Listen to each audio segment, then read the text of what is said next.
तो दोस्तों स्वागत है आपका हमारे YouTube चैनल सॉल्यूशन सर में। हाय, दिस इज मोहित। तो आज के इस वीडियो में हम कवर करने वाले हैं आपके इस प्यारे से सब्जेक्ट को जिसका नाम है बिजनेस इकोनॉमिक्स। इस सब्जेक्ट को हम पूरा वन शॉट के अंदर अच्छे से कंप्लीट कर देंगे। आज की वीडियो बेसिकली बीकॉम प्रोग्राम और बीकॉम ऑनर्स वाले बच्चों के लिए होने वाली है जो कि सेमेस्टर 5th के अंदर है। ठीक है, इस वीडियो के अंदर हमने कवर करी है सारी यूनिट्स, सारे प्रीवियस ईयर क्वेश्चन, सारे रिपीटेड क्वेश्चन और वीडियो में एक्सप्लेनेशन काफी ज्यादा इजी वे में होने वाली है। मतलब आपको सारी चीजें पॉइंट टू पॉइंट अच्छे से समझ में आएंगी। तो वीडियो में स्टार्टिंग से लेके लास्ट तक जुड़े रहिए। बाकी अपनी वीडियो में देखते हैं सारे क्वेश्चनों को। ठीक है, बिना टाइम को वेस्ट करे आगे चलते हैं। हम बेसिकली अपने स्टूडेंट्स को 3 कैटेगरी में डिवाइड करते हैं जो कि हमारी वीडियोस को देखते हैं। सबसे पहली कैटेगरी आती है हमारी उन बच्चों की जो कि हमारी वीडियो को पेपर से एक दिन पहले देखते हैं। इनकी परसेंटेज थोड़ी सी ज्यादा होती है। सेकंड कैटेगरी में आते हैं हमारे वो बच्चे जो कि हमारी वीडियो को पेपर से एक दिन पहले वाली रात को देखते हैं। इनकी कैटेगरी थोड़ी सी कम होती है। थर्ड कैटेगरी में आते हैं हमारे वो बच्चे जो कि काफी ज्यादा एक्स्ट्रा ऑर्डिनरी, फैंटास्टिक और माइंड ब्लोइंग होते हैं। मतलब इनका मुकाबला यार कोई कर ही नहीं सकता। ये हमारी वीडियो को मेट्रो में जाते जाते देख रहे होते हैं, पेपर से 15-20 मिनट पहले देख रहे होते हैं। तो इन बच्चों को सिग्मा बच्चे भी कहा जाता है और इनकी परसेंटेज सबसे ज्यादा कम होती है। तो आप इन तीनों कैटेगरी में से किस कैटेगरी में आते हैं हमें कमेंट करके जरूर बताएं। सबसे पहले अपने इस प्यारे से सब्जेक्ट का हम सिलेबस देख लेते हैं। ठीक है, आपके बिजनेस इकोनॉमिक सब्जेक्ट का सिलेबस क्या है, चलिए एक एक करके देखते हैं। इसमें बेसिकली हमारी 5 यूनिट होने वाली है। ठीक है, unit 1, unit 2, unit 3, unit 4, unit 5। ठीक है, यूनिट 1 के अंदर आपके 2 चैप्टर है। चैप्टर 1 का नाम है आपका डिमांड एंड सप्लाई और चैप्टर 2 का नाम है elasticity of demand and supply. ठीक है, यूनिट 2 के अंदर आपके इसमें एक चैप्टर है। ठीक है, उसका नाम है आपका कंज्यूमर बिहेवियर। यूनिट 3 के अंदर भी आपका एक चैप्टर है, उसका नाम है आपका प्रोडक्शन एंड कॉस्ट। और यूनिट 4 के अंदर आपके 2 चैप्टर है। पहले चैप्टर का नाम है मार्केट स्ट्रक्चर और दूसरे चैप्टर का नाम है मोनोपोलिस्टिक एंड ओलिगोपोली। ठीक है, और यूनिट 5th का नाम है, उसके अंदर भी एक ही चैप्टर है, कॉन्टेम्परेरी इशू एंड एप्लीकेशन। चलिए सबसे पहले अपने फर्स्ट क्वेश्चन को देखते हैं। फर्स्ट क्वेश्चन के अंदर लिखा हुआ है price elasticity of demand measure the responsiveness of demand of goods to change in its price. तो जो प्राइस इलास्टिसिटी ऑफ डिमांड होती है, ठीक है, वो मेजर करती है रिस्पॉन्सिवनेस, ठीक है, किसकी, डिमांड की, अगर उसके प्राइस के अंदर चेंज आता है तो। ठीक है, तो आपको ये स्टेटमेंट दे रखी है, आपको इसे मतलब बताना है सही है या फिर गलत है। ठीक है, एक्सप्लेन करना है और आपको डिफरेंट मेथड भी बताने हैं जिनके थ्रू प्राइस इलास्टिसिटी को मेजर करा जाता है। ठीक है, चलिए इसके आंसर को देखते हैं। आंसर के अंदर लिखा हुआ है price elasticity of demand means how much the quantity demanded change when the price of good change. तो प्राइस इलास्टिसिटी ऑफ डिमांड किसे बोलते हैं कि कितना क्वांटिटी डिमांड के अंदर चेंज आता है अगर जो हमारे गुड्स होते हैं उनके प्राइस के अंदर चेंज करते हैं तो। ठीक है, तो मतलब क्या बोला गया है, क्वांटिटी डिमांड के अंदर कितना चेंज आएगा अगर किसी गुड्स का प्राइस इंक्रीज या फिर डिक्रीज हो जाता है। ठीक है, और ये रिस्पॉन्सिवनेस भी चेक करता है कंज्यूमर की, मतलब कंज्यूमर पर क्या इफेक्ट पड़ रहा है अगर प्राइस के अंदर चेंज आ रहे हैं। ठीक है, पॉइंट देखते हैं। सबसे पहला हमारा पॉइंट लिखा हुआ है if demand change a lot when price change. अगर हमारी डिमांड चेंज हुई है, ठीक है, काफी ज्यादा प्राइस चेंज होने की वजह से, तो उस केस में जो हमारी डिमांड होगी वो क्या होती है, इलास्टिक डिमांड। इलास्टिक डिमांड मतलब जो काफी ज्यादा चेंज होती है। इलास्टिक डिमांड का मतलब होता है बेसिकली जब डिमांड के अंदर काफी ज्यादा चेंज आता है। सेकंड हमारा पॉइंट है if demand change very little. अगर हमारी जो डिमांड है वो काफी ज्यादा कम चेंज हुई है तो उसे हम बोलेंगे इनइलास्टिक डिमांड। इनइलास्टिक मतलब कि डिमांड के अंदर कोई भी चेंज नहीं आया। ठीक है, if demand change in the same proportion, मतलब जितना प्राइस के अंदर चेंज हुआ है उतना ही हमारा डिमांड के अंदर चेंज हुआ है, तो उस केस में हम क्या बोलते हैं, यूनिट इलास्टिक। ठीक है, होप कि आपको तीनों पॉइंट अच्छे से समझ में आए होंगे। अब बात करते हैं मेजर मतलब प्राइस इलास्टिसिटी को मेजर करने के जितने भी सारे हमारे मेथड है। सबसे पहला हमारा मेथड है परसेंटेज मेथड। ठीक है, लिखा हुआ है this method compares the percentage change in quantity demand with the percentage change in price. तो जो हमारा परसेंटेज मेथड है उसमें हम क्या करते हैं, परसेंटेज चेंज इन क्वांटिटी को ऊपर लिखते हैं और परसेंटेज चेंज इन प्राइस को नीचे लिखते हैं, दोनों को आपस में डिवाइड कर देते हैं, तो हमारा परसेंटेज की हेल्प से प्राइस इलास्टिसिटी निकल के आ जाती है। ठीक है, तो ये हमारा फॉर्मूला दे रखा है परसेंटेज मेथड का। दूसरा हमारा मेथड है टोटल एक्सपेंडिचर, जिसे टोटल आउटले मेथड के नाम से भी जाना जाता है, और परसेंटेज वाले मेथड को ना प्रोपोर्शनेट मेथड के नाम से भी जाना जाता है। ठीक है, तो अल्टरनेट नेम भी दे सकते हैं आपको पेपर में। ठीक है, तो कंफ्यूज नहीं होना बिल्कुल भी। लिखा हुआ है here we see how total expenditure, total expenditure हमारा कैसे निकलता है, प्राइस इनटू में quantity, change when price change, मतलब यहां पर हम देखते हैं कि टोटल एक्सपेंडिचर के अंदर क्या चेंज आ रहा है। ठीक है, जब हम प्राइस के अंदर चेंजेस करते हैं। सबसे पहला पॉइंट हमारा है, अगर जो हमारा प्राइस है वो इंक्रीज हो रहा है, ठीक है, लेकिन जो टोटल एक्सपेंडिचर है वो डिक्रीज हो रहा है, तो उस केस में जो हमारी डिमांड होगी वो क्या होगी, इलास्टिक होगी, मतलब चेंज होगी। ठीक है, अगर जो हमारा प्राइस है वो इंक्रीज हो रहा है लेकिन जो टोटल एक्सपेंडिचर है वो स्टे सेम है, मतलब सेम ही रह रहा है, तो उस केस में हमारी क्या होगी, जो डिमांड है वो यूनिट इलास्टिक होगी। यूनिट इलास्टिक मतलब प्राइस जब हमारा डिमांड के बराबर होता है ना, दोनों की वैल्यू बैलेंस होती है, ठीक है, 1 के बराबर होती है, तो उसे हम बोलते हैं यूनिट इलास्टिक। थर्ड हमारा पॉइंट है, अगर प्राइस हमारा बढ़ रहा है और टोटल एक्सपेंडिचर भी बढ़ रहा है, तो जो हमारी डिमांड होगी वो इनइलास्टिक होगी, मतलब डिमांड चेंज नहीं होगी। थर्ड पॉइंट देख लेते हैं। थर्ड पॉइंट का नाम ही पॉइंट मेथड है, जिसे जियोमेट्रिक मेथड के नाम से भी जाना जाता है। ठीक है, this method measure elasticity at specific point on demand curve. तो ये जो पॉइंट मेथड है ना, जैसे इसका नाम ही पॉइंट है, तो ये एक स्पेसिफिक पॉइंट पे इलास्टिसिटी मेजर करता है। ठीक है, डिमांड कर्व के ऊपर, एक जो डिमांड कर्व हमारा बनाया जाता है उसके ऊपर एक स्पेसिफिक पॉइंट पे इलास्टिसिटी को मेजर करता है डिमांड की। ठीक है, इसका हमारा फॉर्मूला होता है basically ED is equal to lower segment of demand curve बटे में upper segment of demand curve. ये किसका हमारा फॉर्मूला हो गया, पॉइंट वाले मेथड का। ठीक है, फोर्थ और लास्ट हमारा मेथड है आर्क मेथड। ये कब यूज करा जाता है, used when there is a large change in price and quantity. जब प्राइस और क्वांटिटी के अंदर काफी ज्यादा लार्ज चेंज आता है तो उस केस में हम आर्क मेथड का इस्तेमाल करते हैं। ठीक है, लिखा हुआ है it gives elasticity between 2 point, इसके अंदर इलास्टिसिटी दी जाती है, मतलब मिलती है हमें 2 पॉइंट की। ठीक है, तो इसका हमारा फॉर्मूला क्या होता है, मैं आपको थोड़ा और जूम करके दिखा देता हूं ताकि आपको क्लियर विजिबल हो। ठीक है, देखो, तो इसमें हमारा जो फॉर्मूला होता है वो होता है चेंज इन क्वांटिटी बटे में चेंज इन प्राइस। ठीक है, ये हमारा इसका फॉर्मूला होगा, प्लस में प्रोडक्ट 1 का प्राइस प्लस में प्रोडक्ट 2 का प्राइस और बटे में प्रोडक्ट 1 की क्वांटिटी प्लस में प्रोडक्ट 2 की क्वांटिटी। मेनली इसमें आपको 2 प्रोडक्ट दिए जा रखे होंगे। ठीक है, तो पहले में से अगर आप दूसरे को माइनस कर दोगे तो आपका चेंज इन क्वांटिटी निकल के आ जाएगा। पहले प्रोडक्ट की क्वांटिटी में से दूसरे प्रोडक्ट की क्वांटिटी माइनस कर दोगे तो चेंज इन क्वांटिटी निकल के आ जाएगा, और पहले प्रोडक्ट के प्राइस में से अगर दूसरे प्रोडक्ट के प्राइस को माइनस कर दोगे तो चेंज इन प्राइस निकल के आ जाएगा। ठीक है, यहाँ पे दोनों प्राइसों को प्लस कर देना है, यहाँ पे दोनों प्रोडक्ट की क्वांटिटी को प्लस कर देना है। ठीक है, फिर दोनों को आपस में मल्टीप्लाई कर देना है, फिर आपका आंसर निकल के आ जाएगा। ठीक है, तो यहाँ पर ये हमारा जो क्वेश्चन है वो समाप्ति की ओर चलता है। ठीक है, अब हम चलते हैं अपने नेक्स्ट क्वेश्चन पे। नेक्स्ट क्वेश्चन के अंदर लिखा हुआ है demand is the consumer desire of a commodity at a particular point of time and place where he is ready to apply available resources with him to purchase desire quantity of commodity.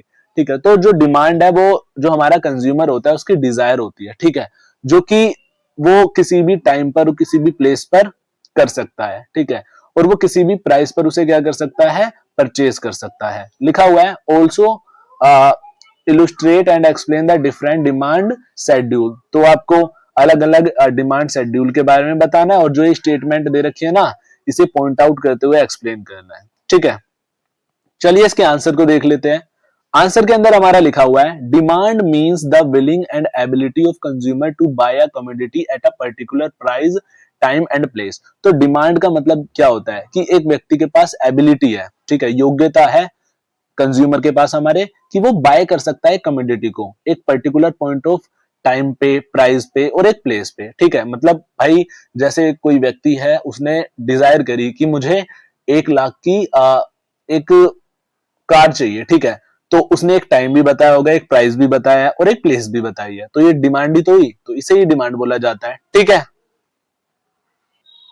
चलिए सबसे पहले अपना first point देखते हैं। First point के अंदर लिखा हुआ है consumer must want the product. ठीक है, कस्टमर को वांट होनी चाहिए, प्रोडक्ट की इच्छा होनी चाहिए, ठीक है, तभी डिमांड होगी। सेकंड पॉइंट हमारा he must have money to buy it, उसके पास पैसा होना चाहिए, ठीक है, तभी डिमांड कर सकता है वो। He must be ready to spend that money, और वो व्यक्ति है वो चाहता है कि उस पैसे को स्पेंड करे, मतलब खर्च करे उस चीज के ऊपर, तभी डिमांड होगी। तो मतलब जो ये तीन चीजें है ना, वांट मनी और ready to spend that money, ये हमारी डिमांड के अंदर होनी चाहिए। डिमांड तभी हमारी एग्जिस्ट करेगी, अदरवाइज नहीं करेगी। ठीक है, आगे चलते हैं। आगे लिखा हुआ है हमारा, आगे हमारा लिखा हुआ है A demand schedule is a table showing how much quantity consumer are willing to buy at different price। तो जो हमारा डिमांड शेड्यूल है, ठीक है, वो एक ऐसी टेबल होती है जो कि हमें बताती है कि जो हमारा कंज्यूमर है वो कितनी क्वांटिटी खरीदना चाहता है अलग अलग प्राइजेस के ऊपर। ठीक है, सबसे पहला पॉइंट हमारा लिखा हुआ है, अगर जो हमारा प्राइस है वो कम हो जाता है तो जो हमारी क्वांटिटी डिमांड है वो क्या हो जाती है, बढ़ जाती है। सेकंड हमारा पॉइंट है, अगर जो हमारा प्राइस है वो बढ़ जाता है, ठीक है, तो जो हमारी क्वांटिटी डिमांड है वो क्या हो जाती है, कम हो जाती है। तो सिंपल सी बात है यार, कि अगर किसी चीज का प्राइस कम होता है तो उस चीज की डिमांड बढ़ जाती है, अगर प्राइस ज्यादा होता है तो उस चीज की डिमांड कम हो जाती है। ठीक है, this show the inverse relationship between price and demand. इससे हमें इनवर्स रिलेशनशिप पता चलता है प्राइस और डिमांड के बीच में। इनवर्स का मतलब अगर एक चीज बढ़ेगी तो दूसरी चीज घटेगी, और अगर एक चीज घटेगी तो दूसरी चीज बढ़ेगी। इसे क्या बोला जाता है, इनवर्स रिलेशनशिप। होप कि आपको जो सारी चीजें वो अच्छे से पॉइंट टू पॉइंट क्लियर हो रही होगी। ठीक है, आगे चलते हैं अपने आंसर की तरफ। सबसे पहला है हमारा individual demand schedule. Demand schedule हमारे दो टाइप के होते हैं, एक इंडिविजुअल डिमांड शेड्यूल होता है और एक मार्केट डिमांड शेड्यूल होता है। सबसे पहले हम देखेंगे इंडिविजुअल डिमांड शेड्यूल को। ठीक है, लिखा हुआ है this show quantity demand by one single consumer eight different price. तो जो हमारा इंडिविजुअल डिमांड शेड्यूल है ये हमें बताता है कि कितनी क्वांटिटी डिमांड करी गई है, ठीक है, एक सिंगल कंज्यूमर के द्वारा अलग अलग प्राइजेस पर। ठीक है, तो उसे हम बोलते हैं इंडिविजुअल डिमांड शेड्यूल। ठीक है, प्राइस जैसे अगर हमारा 10 था तो क्वांटिटी डिमांड करी गई है 5, अगर प्राइस 8 हुआ तो 7 हुई, अगर 6 हुआ तो 10 हुई, अगर प्राइस हमारा 4 हुआ तो 14 हुई क्वांटिटी डिमांड। आप इसमें एक चीज देख रहे होंगे, अगर हमारा जो प्राइस है, ठीक है, अगर वो हमारा कम हो रहा है तो जो हमारी क्वांटिटी है वो क्या हो रही है, बढ़ रही है। बस यही है।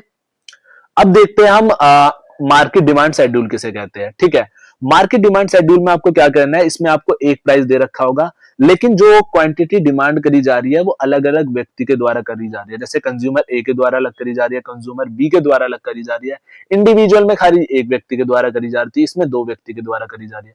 तो आपको कुछ नहीं करना, दोनों व्यक्ति की जो ये अमाउंट दे रखा है आपको, जैसे 5 और 4, इनको अगर आप ऐड कर दोगे, 7 और 6 को ऐड कर दोगे 13, 10 और 8 को ऐड कर दोगे 18, इनको ऐड करके जो आपकी नई लाइन फॉर्म होती है ना, उसे मार्केट डिमांड के नाम से क्या करते हैं, रिप्रेजेंट करते हैं। ठीक है, तो इनका अगर आप सम कर लोगे तो आपकी क्या निकल के आ जाएगी, मार्केट डिमांड। तो हम इनडायरेक्टली ये भी कह सकते हैं कि जो हमारी मार्केट डिमांड होती है ना, वो सम होती है इंडिविजुअल डिमांड की। ठीक है, ये इंडिविजुअल डिमांड ही तो हमारी कंज्यूमर ए की, कंज्यूमर बी की, इंडिविजुअली तो डिमांड कर रहे, तो बस यही है आपका, और कुछ नहीं है।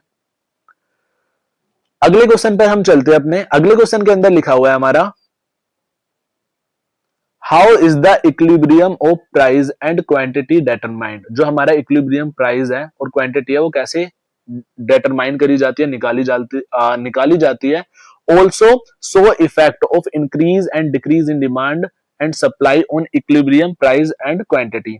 और आपको इफेक्ट के बारे में बताना है, अगर जो हमारी डिमांड और सप्लाई है वो इंक्रीज और डिक्रीज करे, किस पे, इक्विलिब्रियम प्राइस पे और क्वांटिटी पे। ठीक है,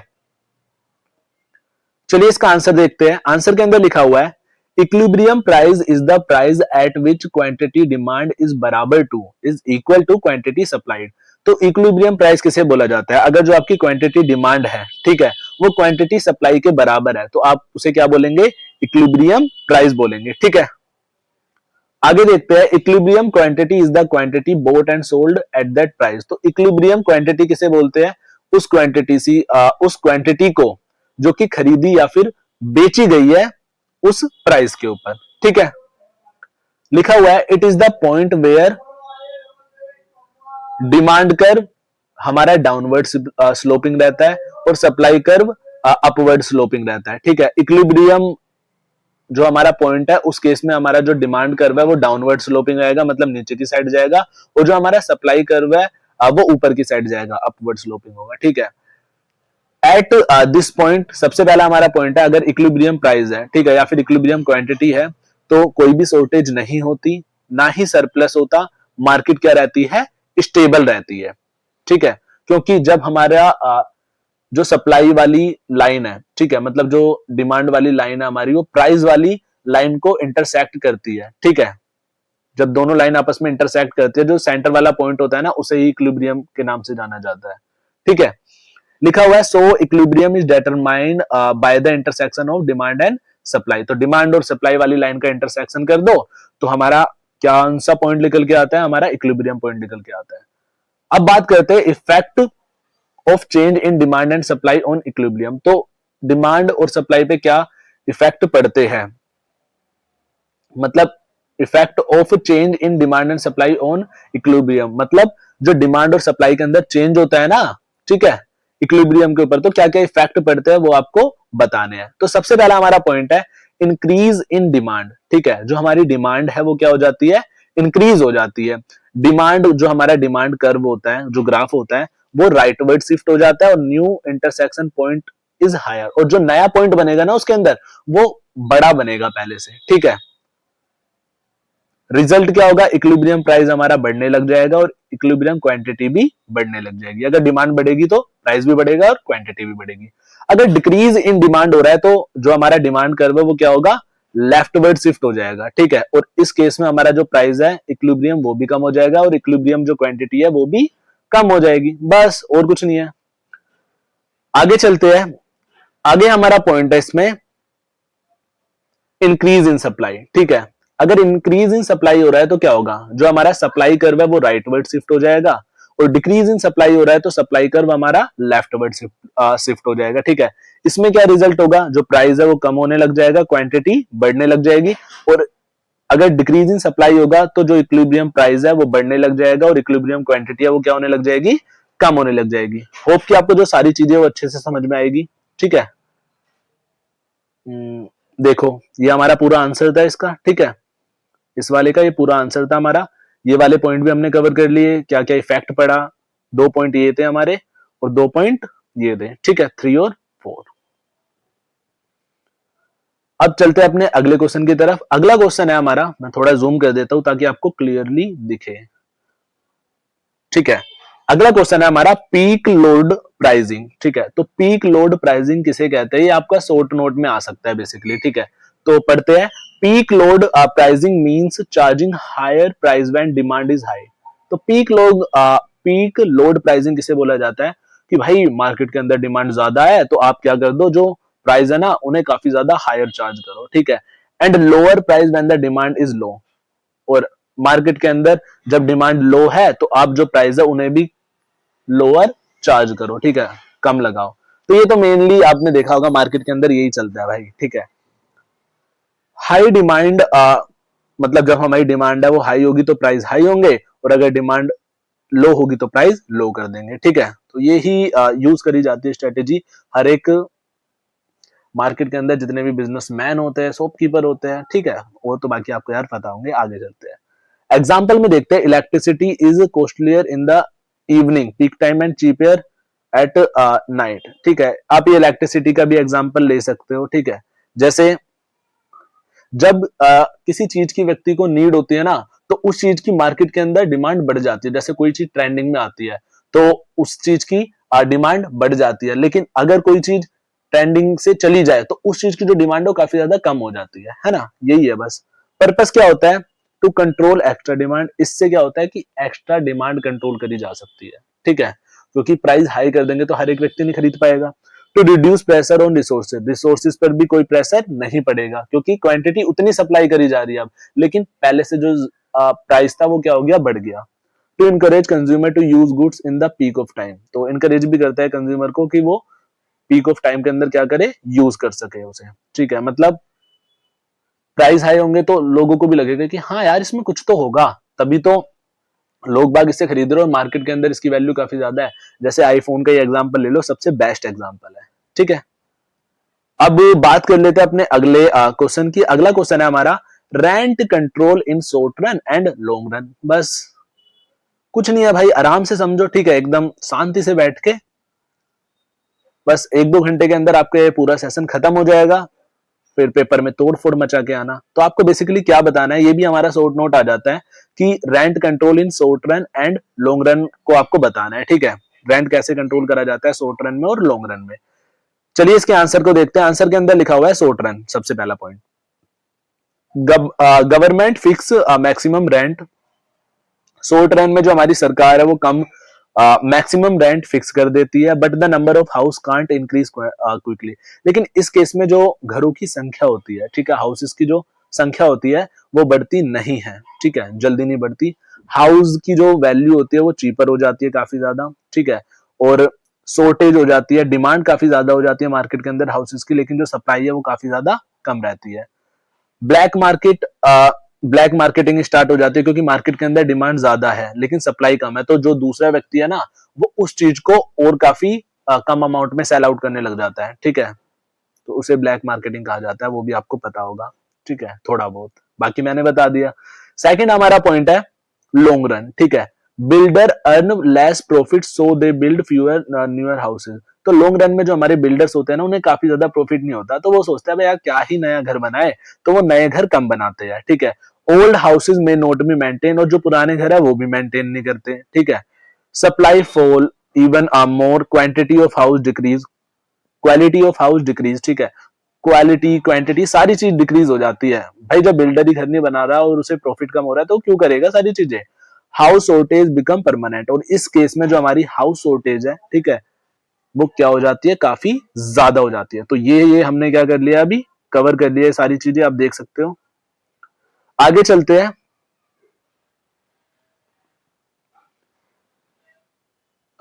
ये भी हमारा शॉर्ट नोट का ही टॉपिक है, ठीक है, देखते हैं। अगला है हमारा क्वेश्चन, एक्सीज कैपेसिटी हाइपोथेसिस, ठीक है, ये हमारा नेक्स्ट क्वेश्चन है, वो हमारा वहां पे खत्म हो चुका है। लिखा हुआ है, in monopolistic competition a firm does not produce at full capacity. अगर मोनोपोलिस्टिक कंपटीशन होता है मार्केट के अंदर, ठीक है, तो जो फर्म है ना, कोई भी कंपनी है, वो अपनी पूरी कैपेसिटी के साथ प्रोड्यूस नहीं कर पाती, मतलब प्रोडक्ट नहीं बना पाती। क्यों? It produce less than efficient level, मतलब जितनी उसके पास कैपेसिटी होती है वो उससे कम बना पाती है। क्यों कर पाती है ऐसा? आ, जिसकी वजह से जो उसकी कैपेसिटी है वो अनयूज्ड रह जाती है। लेकिन जो ये सारी चीजें मैं आपको बता रहा हूं, ये होती क्यों है, ठीक है, इसके पीछे का रीजन क्यों है कि भाई जो हमारी कंपनी है वो अपनी एफिशिएंट मतलब जो भी उसके पास पावर है उसका अच्छे से इस्तेमाल नहीं कर पा रही। Because product are different, branding demand curve slope downward and the firm can't reach minimum cost level, ठीक है, क्योंकि मार्केट के अंदर कंपटीशन काफी ज्यादा बढ़ जाता है, जिसकी वजह से जो डिमांड कर्व है वो नीचे की साइड आने लग जाता है, ठीक है, डाउनवर्ड स्लोपिंग हो जाता है, और जो फर्म होती है वो अपने कोस्ट लेवल तक नहीं पहुंच पाती, ठीक है। इसकी वजह से, कंपटीशन की वजह से तो मेनली यही होता है कि जो सामने वाला व्यक्ति है कंपटीशन में एक तरीके से उसके ऊपर दबाव बन जाता है। अगर हम इसे एक लाइन के अंदर समझे कि एक्सेस कैपेसिटी किसे बोला जाता है, तो हम बोलेंगे कि firm can produce more but does not, this unused ability is called excess supply. मतलब फर्म के पास एबिलिटी तो थी, पावर तो थी कि वो और कर सकती है, लेकिन वो नहीं कर पाती, तो इस अनयूज्ड एबिलिटी को एक्सेस सप्लाई के एक्सेस कैपेसिटी के नाम से जाना जाता है, ठीक है। होप कि आपको ये जो शॉर्ट नोट है वो अच्छे से समझ में आ गया होगा, ठीक है। अब चलते हैं अपने दूसरे शॉर्ट नोट पे, ठीक है, जो है हमारा किंग डिमांड। ये भी आपसे पेपर में पूछ लिया जाता है। इसके अंदर लिखा हुआ है, a king demand curve explain price stability in oligopoly, ठीक है। तो जो किंग डिमांड है वो एक्सप्लेन करता है प्राइस की स्टेबिलिटी को कुछ बड़ी फर्म्स के अंदर, ठीक है। इसके अंदर मेन आइडिया क्या है, मतलब मेन क्या बताया गया है, if one firm raise price other do not follow demand follow load. तो इस केस में क्या है, जैसे हमारे दो कॉम्पिटिटर है, दोनों ही कपड़ों की दुकान है, तो अगर एक कपड़े की दुकान वाला अपना प्राइस बढ़ाएगा तो सामने वाली कपड़े की दुकान वाला जो व्यक्ति है ना वो अपना प्राइस नहीं बढ़ाएगा, ठीक है। लेकिन अगर जो ये व्यक्ति है वो अपना प्राइस कम करेगा तो सामने वाला भी कम कर लेगा, ठीक है। तो अगर एक प्राइस बढ़ाता है और दूसरा फॉलो नहीं करता तो उस केस में जो हमारी डिमांड है वो क्या हो जाती है, कम हो जाती है। और अगर दोनों ही अपनी प्राइस को कम कर देते हैं तो उस केस में डिमांड बढ़ती तो है लेकिन काफी ज्यादा कम बढ़ती है, ठीक है। Because of this the demand curve has kinked, मतलब इसकी वजह से ही जो हमारा डिमांड कर्व है वो थोड़ा किंग्ड रहता है, मतलब थोड़ा बैंड रहता है। होप कि आपको ये भी अच्छे से समझ में आ गया होगा। चलते हैं अपने अगले क्वेश्चन पे। अगले क्वेश्चन के अंदर लिखा हुआ है how does reaction curve of the duopolists help in determining the Cournot's equilibrium, ठीक है। तो जो आपका डियोपोलिस्ट है वो कैसे डिटरमाइन करने में हेल्प करता है, ठीक है, कोर्नोट्स इक्विलिब्रियम के अंदर, कोर्नोट्स इक्विलिब्रियम को। चलिए इसके आंसर को देखते हैं। आंसर के अंदर लिखा हुआ है the reaction curve so the best output a firm will produce for each possible output of the other firm. तो जो रिएक्शन कर्व है, ठीक है, वो हमें शो करता है बेस्ट आउटपुट, ठीक है, जो कि जो हमारी फर्म है वो प्रोड्यूस कर सकती है हर एक पॉसिबल आउटपुट को as comparison to other firm. मतलब ये बताता है कि हमारी जो फर्म है वो कितना पॉसिबल प्रोड्यूस कर सकती है as comparison to other firm, ठीक है। इन डियोपोली के अंदर क्या लिखा हुआ है, firm A reaction curve best output of A for every output of B. अगर ए का बेस्ट आउटपुट रहेगा, ठीक है, जो ए का बेस्ट आउटपुट है वो हर एक आउटपुट के लिए रहेगा, किसके, बी के आउटपुट के लिए। फर्म के, अगर हम फर्म बी की बात करें उसका रिएक्शन कर्व कैसा रहेगा, अगर जो हमारा बेस्ट आउटपुट है बी का वो हर एक आउटपुट के लिए रहेगा, किसके लिए, ए के लिए। मैं आपको दोबारा समझाता हूं। मतलब अगर हमारे पास दो फर्म दे रखी है, अगर फर्म ए का कोई भी आउटपुट है जो भी उसने प्रोडक्ट बनाया है वो सभी बी के प्रोडक्ट के लिए अच्छा रहेगा, ठीक है। और अगर बात करें फर्म बी की तो जो फर्म बी ने कोई भी आउटपुट बनाया है वो फर्म ए के सारे प्रोडक्ट के लिए अच्छा रहेगा, ठीक है। Cournot equilibrium occurs when where the two reaction curve intersect. जब हमारे जो टू रिएक्शन कर्व आपस में इंटरसेक्ट करते हैं ना, ठीक है, तब हमारा कोर्नोट इक्विलिब्रियम फॉर्म होता है। इक्विलिब्रियम खाली अगर पूछा जाए तो सप्लाई और डिमांड जब इंटरसेक्ट करते हैं तो इक्विलिब्रियम बनता है। और अगर पूछा जाए कोर्नोट इक्विलिब्रियम तो जब हमारे दो इंटरसेक्ट करते हैं कौन कौन से, रिएक्शन कर्व, तो उसे बोला जाता है कोर्नोट इक्विलिब्रियम। लिखा हुआ है at this point both firm are producing their best output given other firms output. तो इस पॉइंट पे जो दोनों ही फर्म है, चाहे बात करें फर्म ए की चाहे बात करें फर्म बी की, वो दोनों ही अच्छे से क्या करते हैं, प्रोड्यूस करते हैं। Neither firm want to change is output, this is equilibrium. और दोनों में से कोई भी फर्म ये नहीं चाहेगा कि हम अपने आउटपुट को चेंज करें, तो इसी पॉइंट को क्या बोला जाता है, इक्विलिब्रियम, ठीक है, कोर्नोट इक्विलिब्रियम बोला जाता है। अगर बोले शॉर्ट वर्जन में समझाओ कि भैया क्या लिखा हुआ है, reaction curve show the best response their intersection gives Cournot equilibrium where both firms are happy with their output. तो रिएक्शन कर्व हमें ये बताता है कि कब जो हमारी जो रिएक्शन कर्व है वो कोर्नोट इक्विलिब्रियम की हेल्प से हमें ये बताता है कि कब जो हमारी फर्म है वो हैप्पी रहेंगी, दोनों फर्म हैप्पी रहेंगी, खुश रहेगी और अपने आउटपुट को चेंज करना नहीं चाहेगी, ठीक है। ये हमारा क्वेश्चन यहाँ पर ही समाप्ति की ओर चलता है। चलते हैं अपने अगले क्वेश्चन की तरफ। अगला क्वेश्चन हमारा लिखा हुआ है why do oligopolist firms need themselves in a prisoner dilemma, explain the concept of prisoner dilemma with a suitable example, ठीक है। तो आपको प्रिजनर डिलेमा का एक सुटेबल एग्जांपल देना है, बढ़िया सा तड़कता फड़कता, और उसे भी समझाना है। और जो ओलिगोपोलिस्ट फर्म है उसके बारे में भी आपको बताना है in response to prisoner dilemma. चलिए इसके आंसर को देखते हैं, आपको और अच्छे से चीजें समझ में आएंगी। आंसर के अंदर लिखा हुआ है oligopolist firm face a prisoner dilemma because. जो हमारी ओलिगोपोलिस्ट फर्म है वो प्रिजनर डिलेमा फेस क्यों करती है, ठीक है। अब इतना टाइम नहीं है हमारे पास कि हम हर एक वर्ड का मतलब समझे, ठीक है। जो क्वेश्चन मैं आपको करा रहा हूं अब बस इसे ही करके चले जाओ ना, तो मोर देन सफिशिएंट है आपके लिए, बस समझते चलो। लिखा हुआ है corporation like keeping high price would give them maximum joint profit. सबसे पहला हमारा पॉइंट है कि ओलिगोपोलिस्ट हमारी प्रिजनर डिलेमा क्यों फेस करती है, वो इसलिए फेस करती है क्योंकि जो हमारी बड़ी बड़ी कॉर्पोरेशन होती है वो ज्यादा प्राइस रखती है, ठीक है, ताकि उन्हें क्या मिल सके, ज्यादा प्रॉफिट हो सके, ज्यादा जॉइंट प्रॉफिट हो सके, but each firm has incentive to cheat like lowering price और इंक्रीजिंग आउटपुट। जैसे दो फर्म मिलके ज्यादा प्राइस रख रही है, वो सोच रही है कि यार दोनों को ही प्रॉफिट होगा, लेकिन इस केस में ना एक फर्म के पास एक चीटिंग का ऑप्शन भी होता है कि वो सोच भी सकती है कि यार अगर मैं प्राइस गिरा दूं, ठीक है, तो मेरे पास सारे कस्टमर आ जाएंगे, फिर तो इसका घाटा हो जाएगा। तो ऐसे भी कर सकते हो, अपने जो प्राइस है उसे बढ़ा भी सकती है और कम भी कर सकती है, इंक्रीज भी कर सकती है और डिक्रीज भी कर सकती है, टू अर्न मोर इंडिविजुअली। मतलब दोनों का ना देखते हुए खाली अपने अपने बारे में सोचे तो ऐसा कर सकती है, ठीक है।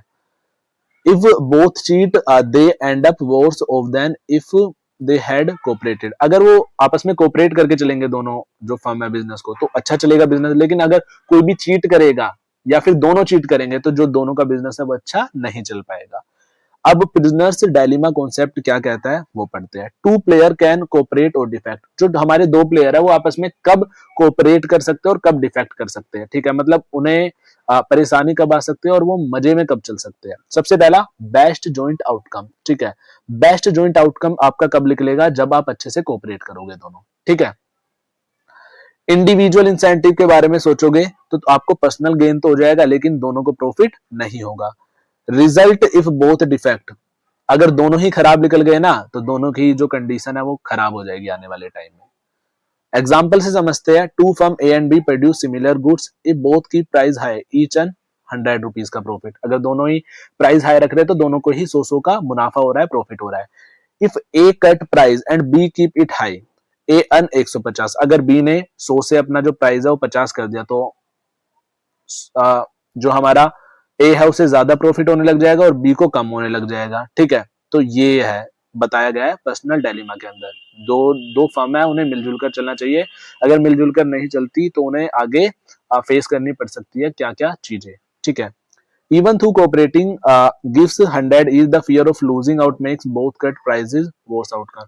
और अगर दोनों ही जो हमारा प्राइस है वो कट कर दे, सोचे कि हम इससे भी कम प्राइस में बेचेंगे तो दोनों की ही जो कंडीशन है वो काफी ज्यादा वर्स हो जाएगी, खराब हो जाएगी, ठीक है। होप कि आपको ये जो क्वेश्चन है वो अच्छे से समझ में आया होगा।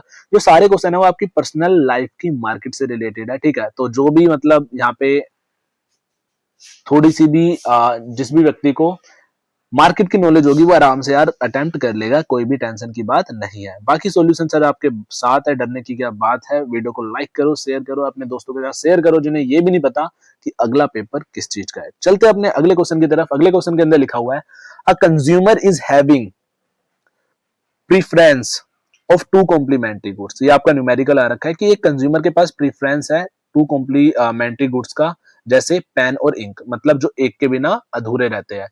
डायरेक्ट वैल्यू देख लेते हैं कि क्या क्या वैल्यू आपको गिवन है, ठीक है। तो कम्युनिटी आपको दे रखी है, दो चीजें दे रखी है, एक पेन और एक आपको इंक दे रखी है, ठीक है। उसके बाद आपको ना इन दोनों चीजों के बिफोर और आफ्टर वाले प्राइजेस दे रखे हैं, ठीक है। जो आपका पेन का प्राइस था वो पहले आपका 10 था, फिर 20 हो गया। जब पेन का प्राइस 10 था तो जो क्वांटिटी थी वो आपकी 5 डिमांड करी जा रही थी, और अगर जो प्राइस है वो 20 हो गया तो जो क्वांटिटी है वो कितनी डिमांड करी जा रही है, 3 करी जा रही है, ठीक है।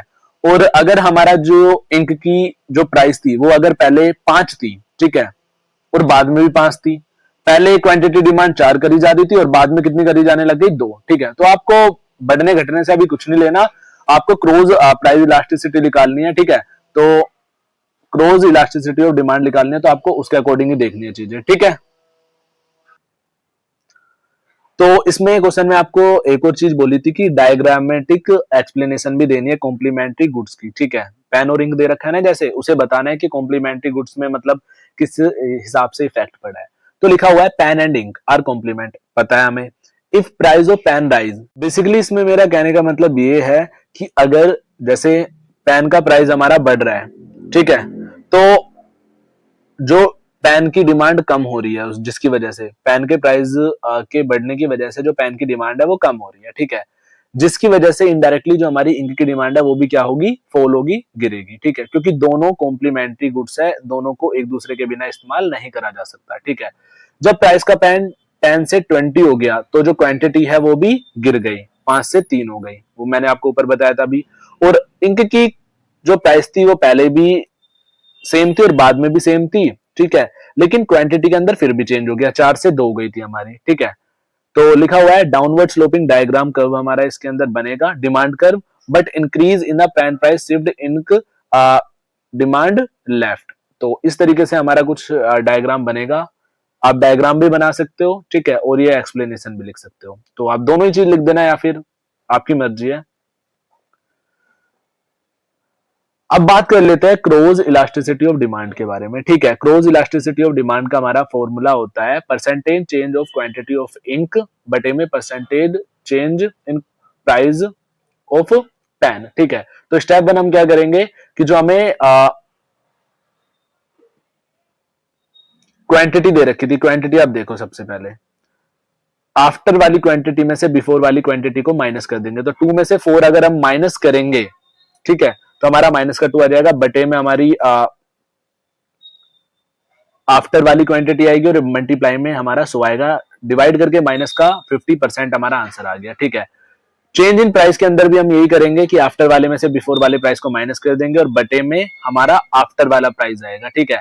तो हमारा 10 बटे में 10 आ गया, मल्टीप्लाई में 100, तो आंसर आ गया हमारा 100%। दोनों चीज की हमारी वैल्यू निकल के आ गई, परसेंटेज में चेंज इन इंक क्वांटिटी की भी और चेंज इन पेन प्राइस की भी। तो चेंज इन इंक क्वांटिटी बटे में change in percentage price of pen, ठीक है, वो हम डाल देंगे। माइनस का 50 बटे में 100 सोल आउट करके हमारा माइनस का 0.5 आ जाएगा, ठीक है। वैल्यू नेगेटिव आ रही है, ठीक है, पेन और इंक, इसलिए हम क्या कह सकते हैं कि हमारे क्या है, कॉम्प्लीमेंट्री गुड्स है, ठीक है। तो होप कि आपको ये एग्जांपल भी, जो ये न्यूमेरिकल था, वो भी अच्छे से समझ में आया होगा।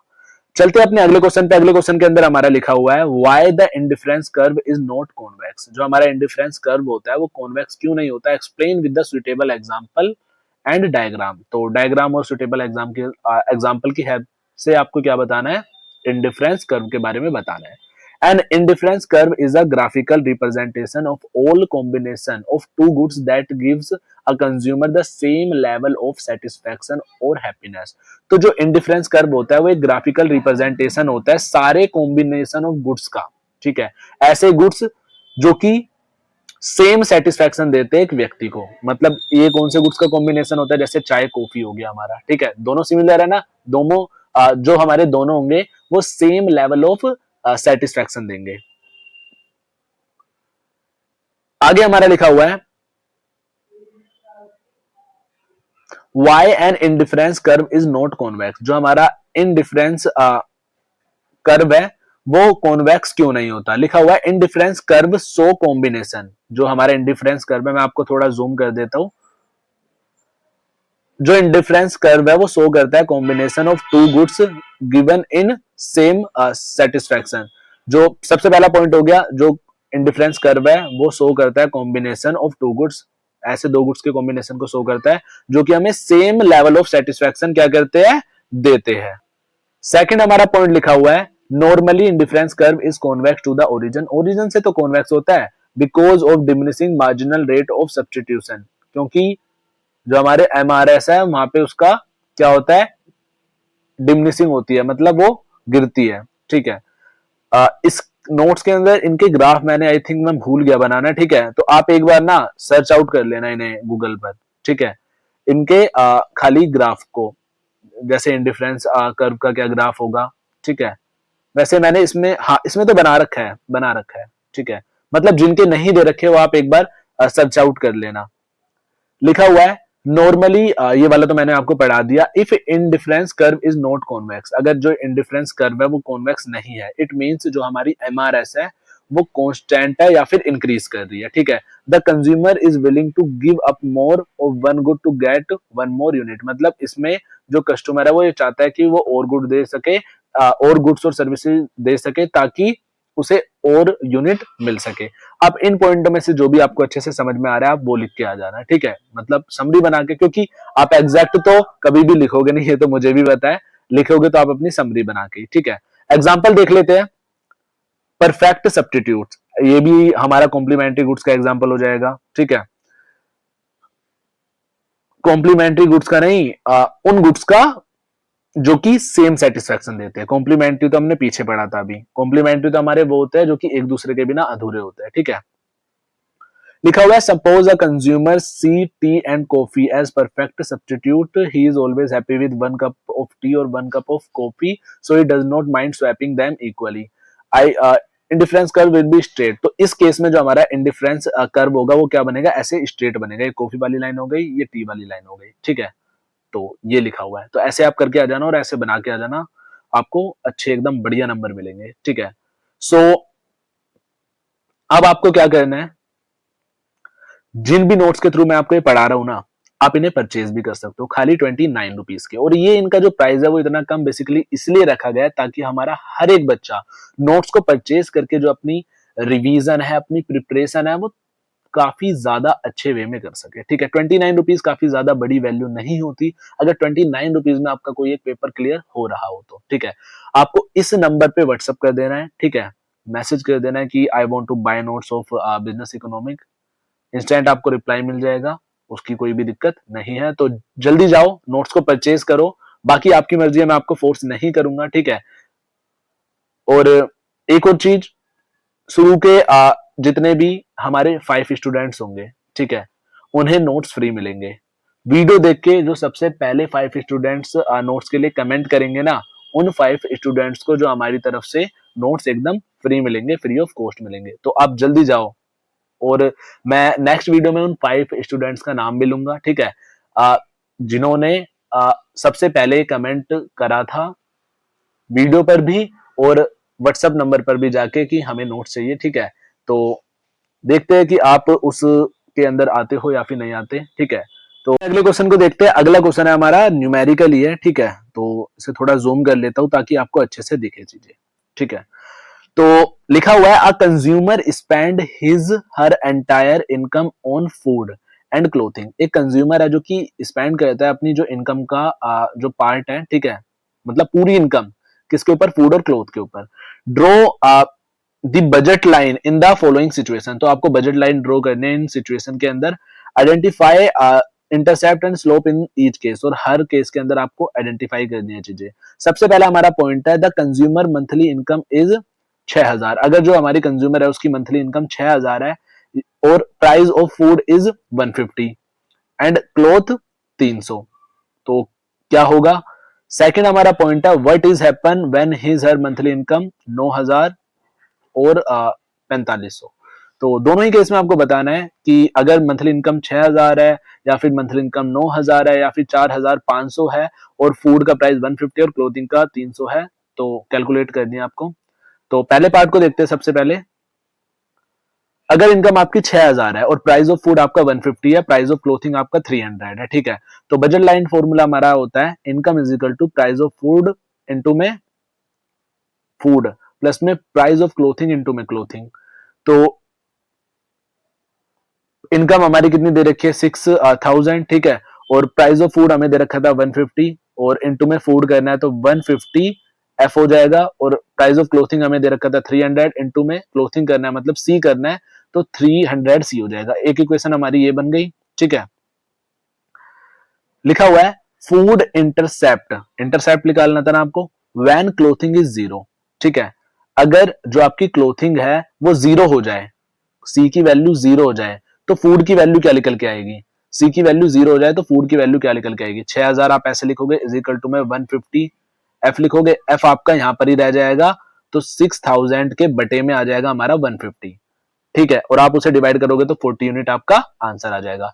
क्लोथिंग में भी देखते हैं, अगर आपकी फूड की वैल्यू 0 हो जाए तो ऐसी सेम करेंगे जैसे मैंने ऊपर करके बताया, सी आपका वहीं रह जाएगा और जो 300 है वो आपका बटे में आ जाएगा, डिवाइड करके आपकी 20 यूनिट्स निकल के आ जाएगी, ठीक है। जो दोनों के आपको प्राइस दे रखे हैं, ठीक है, उन दोनों का अगर आप डिवाइड करोगे तो आपका स्लोप निकल के आ जाएगा, जिसका फॉर्मूला हमारा प्राइस ऑफ फूड बटे में प्राइस ऑफ क्लोथिंग और 12 आपका माइनस का साइन है, ठीक है। तो -1 बटे में 2 आपका आ जाएगा आंसर। अगले पार्ट पे चलते हैं। अगले पार्ट में बोला गया था अगर उसकी इनकम 9000 हो जाती है, ठीक है, या फिर 4500 हो जाती है, तो उस केस में क्या होगा, ठीक है। तो अगर 9000 हो जाती है तो हम सेम ही करेंगे, 9000 को डिवाइड कर देंगे 150 से, ठीक है, जो हमें किसकी कॉस्ट दे रखी है, फूड की, फूड की कॉस्ट दे रखी है तो 60 आ जाएगा, और क्लोथ इंटरसेप्ट के केस में हमारा फूड 0 हो जाएगा, इस वाले केस में हमारा क्लोथ 0 हो गया, तो हमने 9000 को 150 से डिवाइड कर दिया, ठीक है, और इस वाले केस में हमारा फूड जीरो हो जाएगा, जिसकी वजह से 9,000 को हम 300 से डिवाइड कर देंगे, मतलब क्लोथ की वैल्यू से डिवाइड कर देंगे तो 60 आ जाएगा। इस वाले की तरह है से एज इट इज, जैसे हमने ये वाला करा है, ठीक है। बस जो यहाँ पे इनकम दे रखी थी ना, उस इनकम को चेंज करके 9,000 लिख देना है। ऐसे ही आपको एज इट इज नीचे वाले में करना है।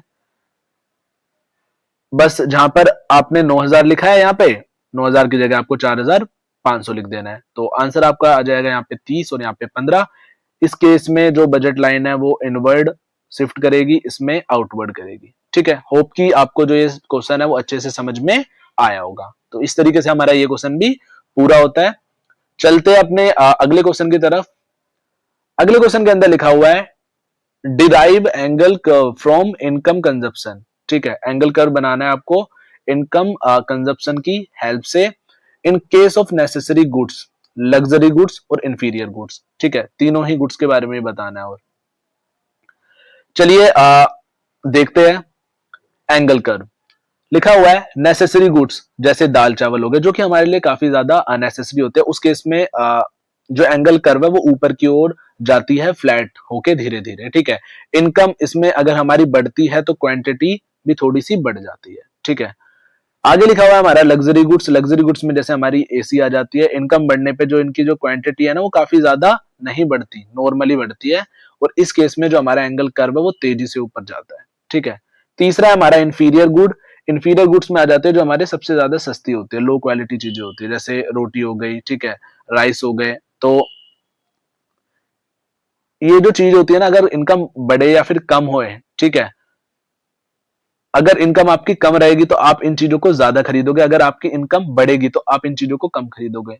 तो आप बढ़िया चीजें खरीदोगे ना, बढ़िया क्वालिटी की, सस्ती चीजें थोड़ी खरीदोगे।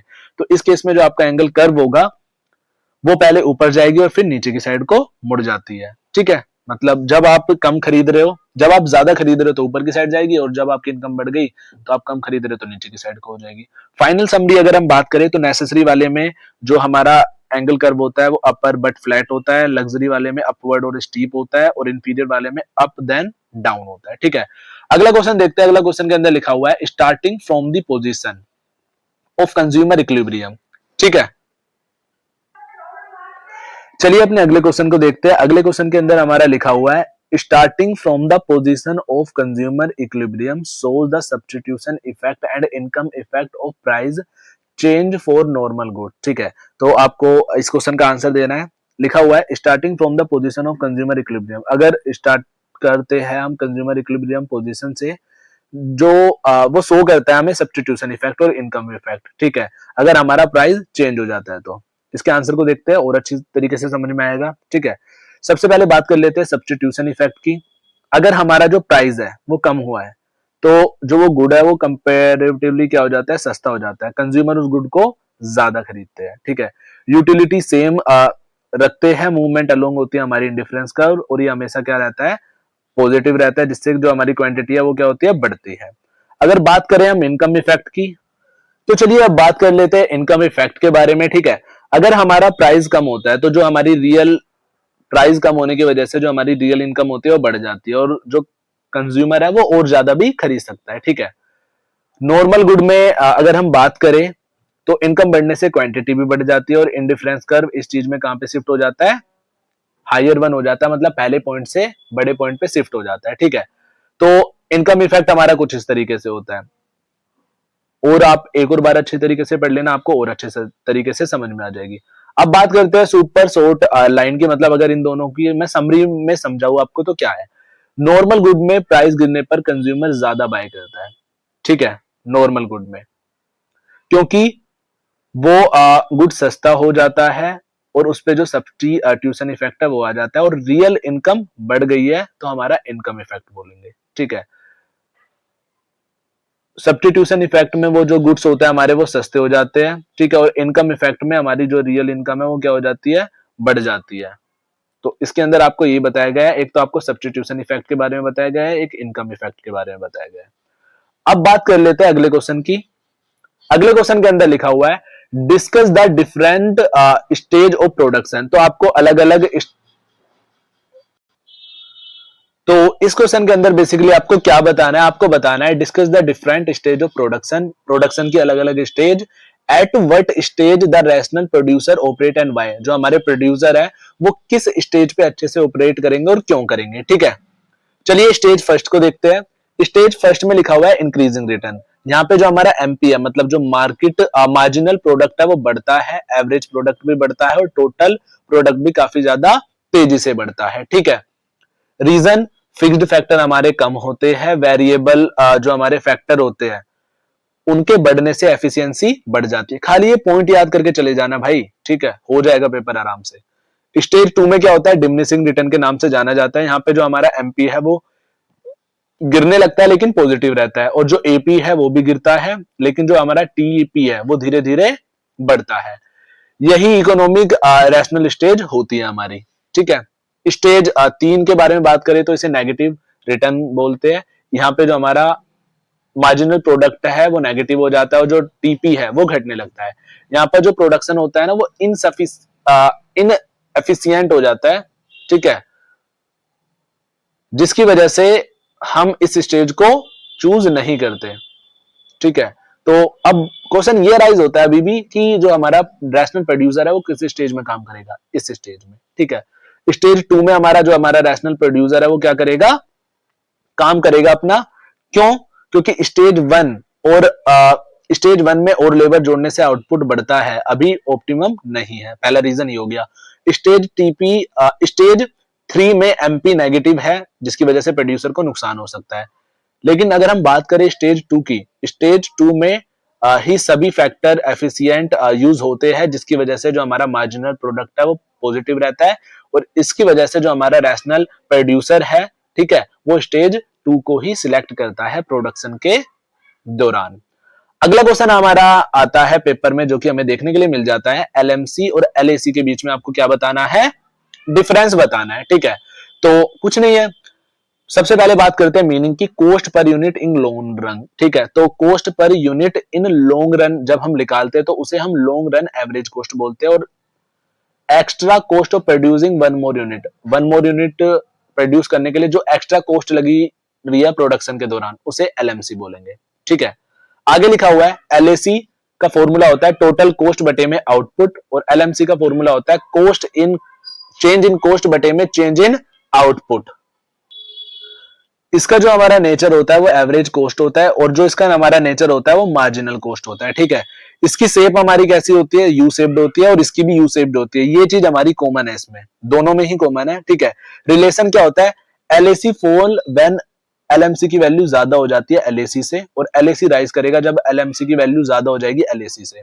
ठीक है, इसकी बात करें, एलएमसी अगर कम होगा एलएसी से तो एलएसी फॉल करेगा, अगर एलएमसी ज्यादा होगा एलएसी से तो एलएसी राइज करेगा। ठीक है, इंटरसेक्शन हमारा कब होगा, जब हमारा मिनिमम पॉइंट, जब एलएमसी एलएसी के बराबर होगा तो ये दोनों क्या कर जाएंगे, आपस में इंटरसेक्ट कर जाएंगे।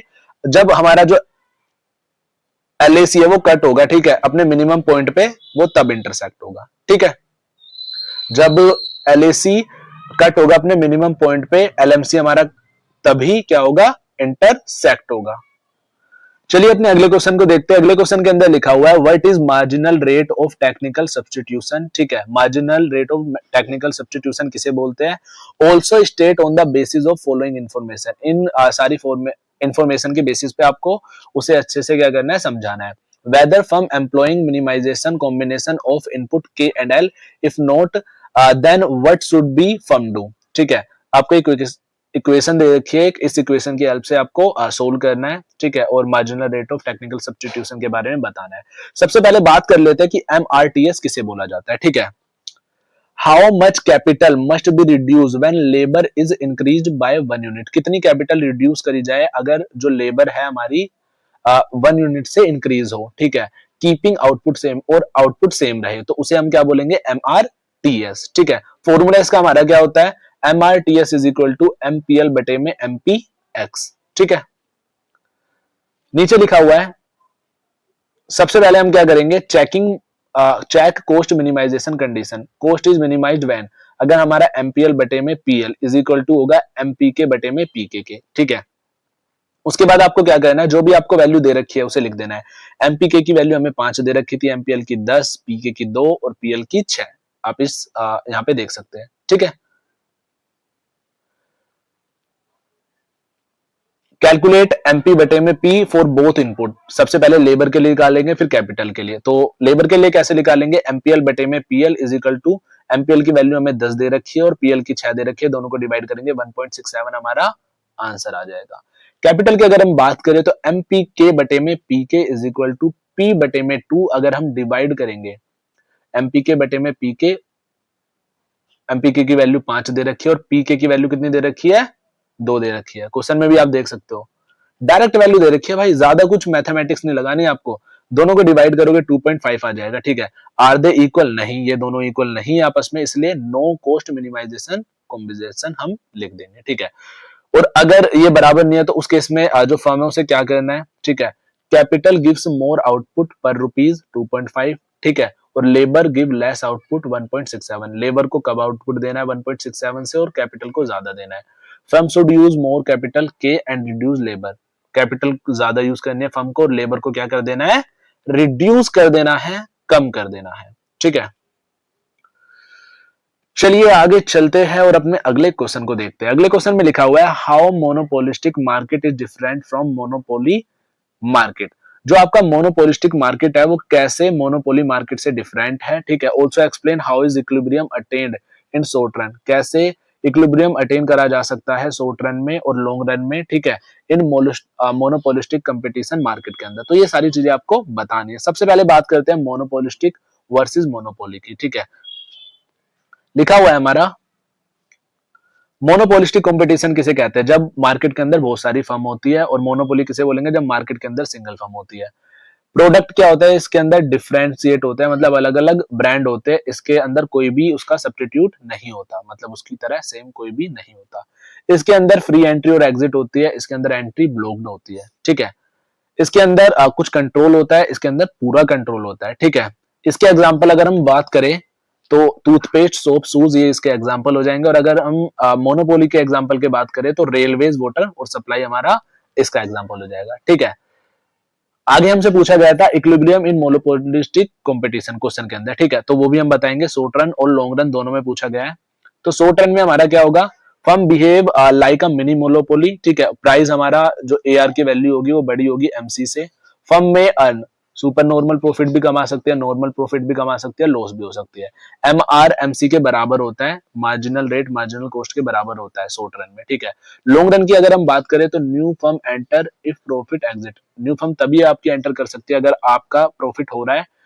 ठीक है, और या फिर जो आपकी डिमांड है वो गिर रही है। Firm exit if loss exit और डिमांड राइजेस, फर्म एग्जिट हो जाएगी आपकी, ठीक है, निकल जाएगी अगर आपको लॉस हो रहा है और डिमांड राइज हो रही है। ठीक ठीक है, और थर्ड हमारा पॉइंट है finally each firm earn only normal profit. ठीक है, तो जो हमारी हर एक फर्म है वो क्या ही अर्न करेगी, नॉर्मल प्रॉफिट अर्न करेगी। ठीक है, लॉन्ग रन में इक्विलिब्रियम की क्या क्या कंडीशन रहेगी, हमारी जो एमआर है वो एमसी के बराबर रहेगी और जो हमारा एआर है वो एसी के बराबर रहेगा। ठीक है, चलिए अगले क्वेश्चन पे चलते हैं। अगले क्वेश्चन के अंदर हमारा लिखा हुआ है using marginal principle under perfect competition market explain equilibrium of firm. तो मार्जिनल प्रिंसिपल का इस्तेमाल करते हुए परफेक्ट कंपटीशन के अंदर, ठीक है, आपको बताना है कि जो फर्म है वो शॉर्ट रन और लॉन्ग रन में कैसे चलेगी। Also state when a firm ओकर एट शट डाउन पॉइंट। ठीक है, और जो हमारी फर्म है वो शट डाउन भी कब होगी, बंद कब होगी, सारी चीजें आपको बतानी है। ठीक है,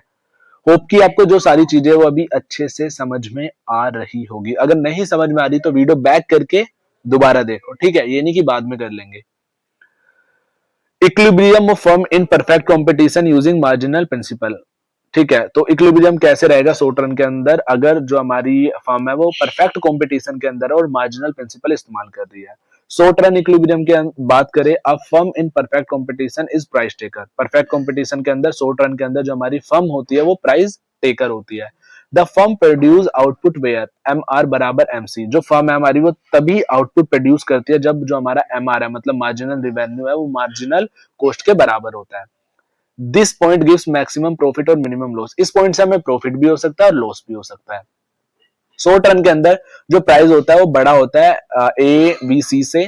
firm produce and may earn profit और लॉस। अगर जो प्राइस है वो ए बी सी से बड़ा होगा, ठीक है,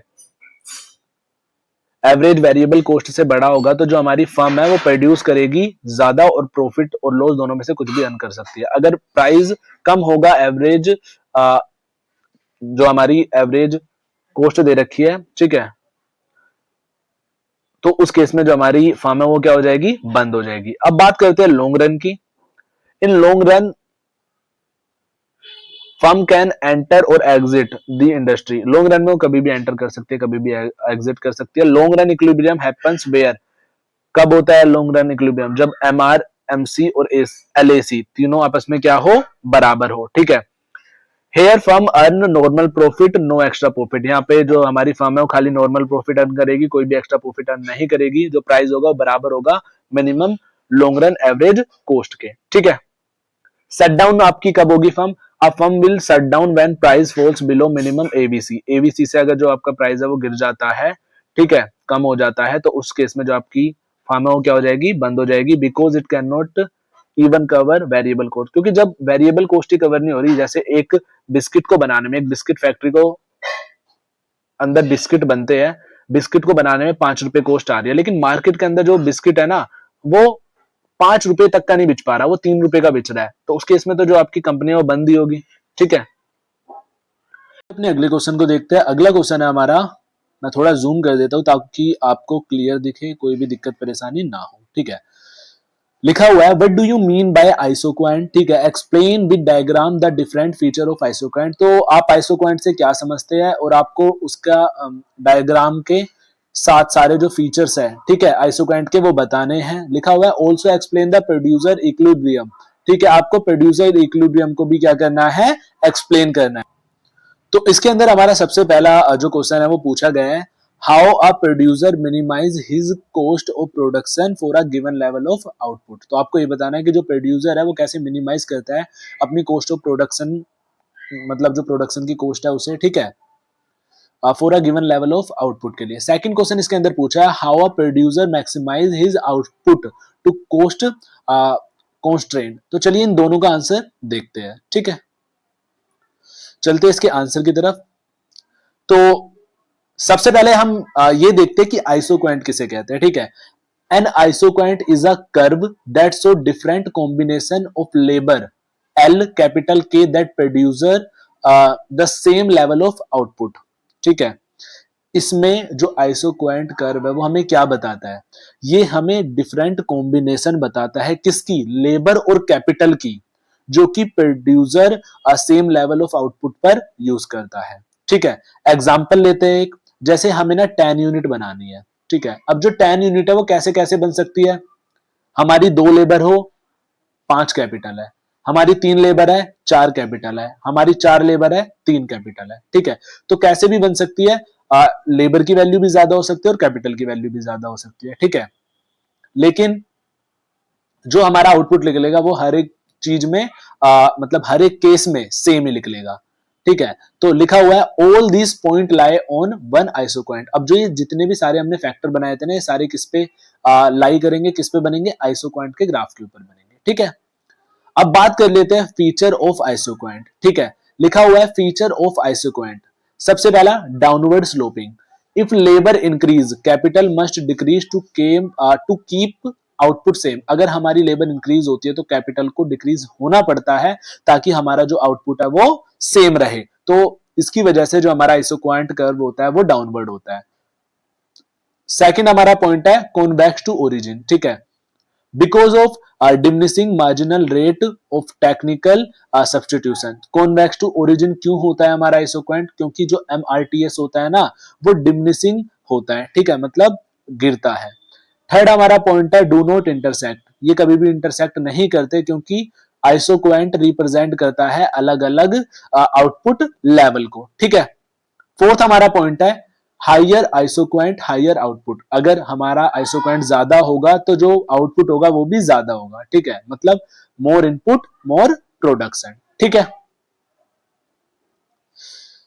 थर्ड हमारा पॉइंट है इसके अंदर प्रोड्यूसर इक्विलिब्रियम, उसके बारे में भी पूछा गया था, ठीक है। तो प्रोड्यूसर इक्विलिब्रियम में सबसे पहला हमारा पूछा गया था कॉस्ट मिनिमाइजेशन को लेके।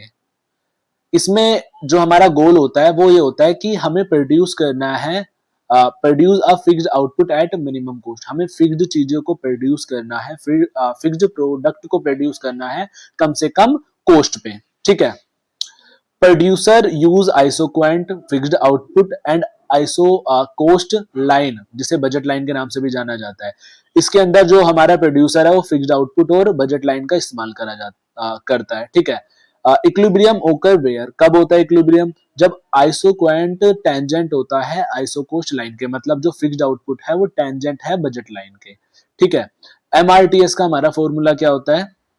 प्राइस ऑफ लेबर बटे में प्राइस ऑफ कैपिटल। तो आप ये देख लेना, याद करके चले जाना, क्या पता डायरेक्ट आ जाए पूछने के लिए कि एमआरटीएस की वैल्यू दे दे, मतलब एमआरटीएस के जो फैक्टर्स है जो फॉर्मूले में यूज करे जाते हैं उनकी वैल्यू दे दे और आपसे एमआरटीएस निकालने के लिए बोल दे।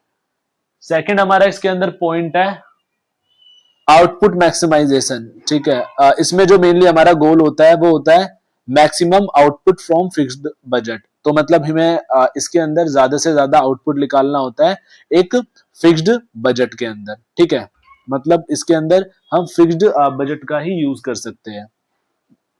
सबसे पहला इसके अंदर पॉइंट है प्रोड्यूसर हैज फिक्स्ड आइसोकोस्ट लाइन, इसके अंदर प्रोड्यूसर के पास फिक्स्ड आइसोकोस्ट लाइन होती है। आगे लिखा हुआ है he choose the highest possible isoquant, वो हाईएस्ट बजट लाइन चूज करता है। आइसोक्वेंट को बजट लाइन बोलते हैं ना, हमने ऊपर अभी देखा था। आइसोक्वेंट को फिक्स्ड आउटपुट बोलते हैं, सॉरी आइसोकोस्ट को बजट लाइन बोलते हैं। तो इसमें वो जो सबसे हाईएस्ट है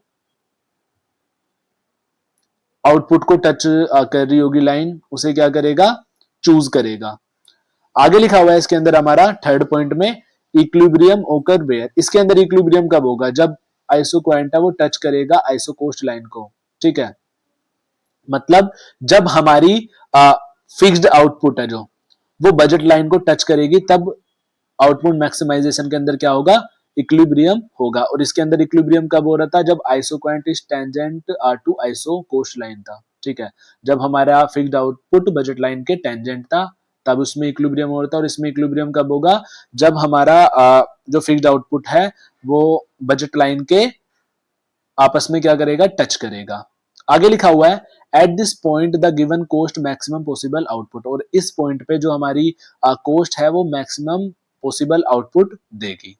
सो अब आपको बेसिकली क्या करना है, आपको ये सारे जो नोट्स है, ठीक है, वो क्या कर लेने हैं? परचेज कर लेने हैं एट द रेट 29 रुपीज की। इनकी ये जो वैल्यू है बेसिकली इतनी कम इसलिए रखी गई है ताकि आप सभी बच्चे परचेज करके अपने प्रिपरेशन को अच्छे से कर सके, ठीक है। मैं दोबारा वही सेम चीज बोलूंगा, अगर 29 रुपीज में कोई भी पेपर क्लियर हो रहा है तो आप उसे मेरी तरफ से 100% क्लियर करो, ठीक है।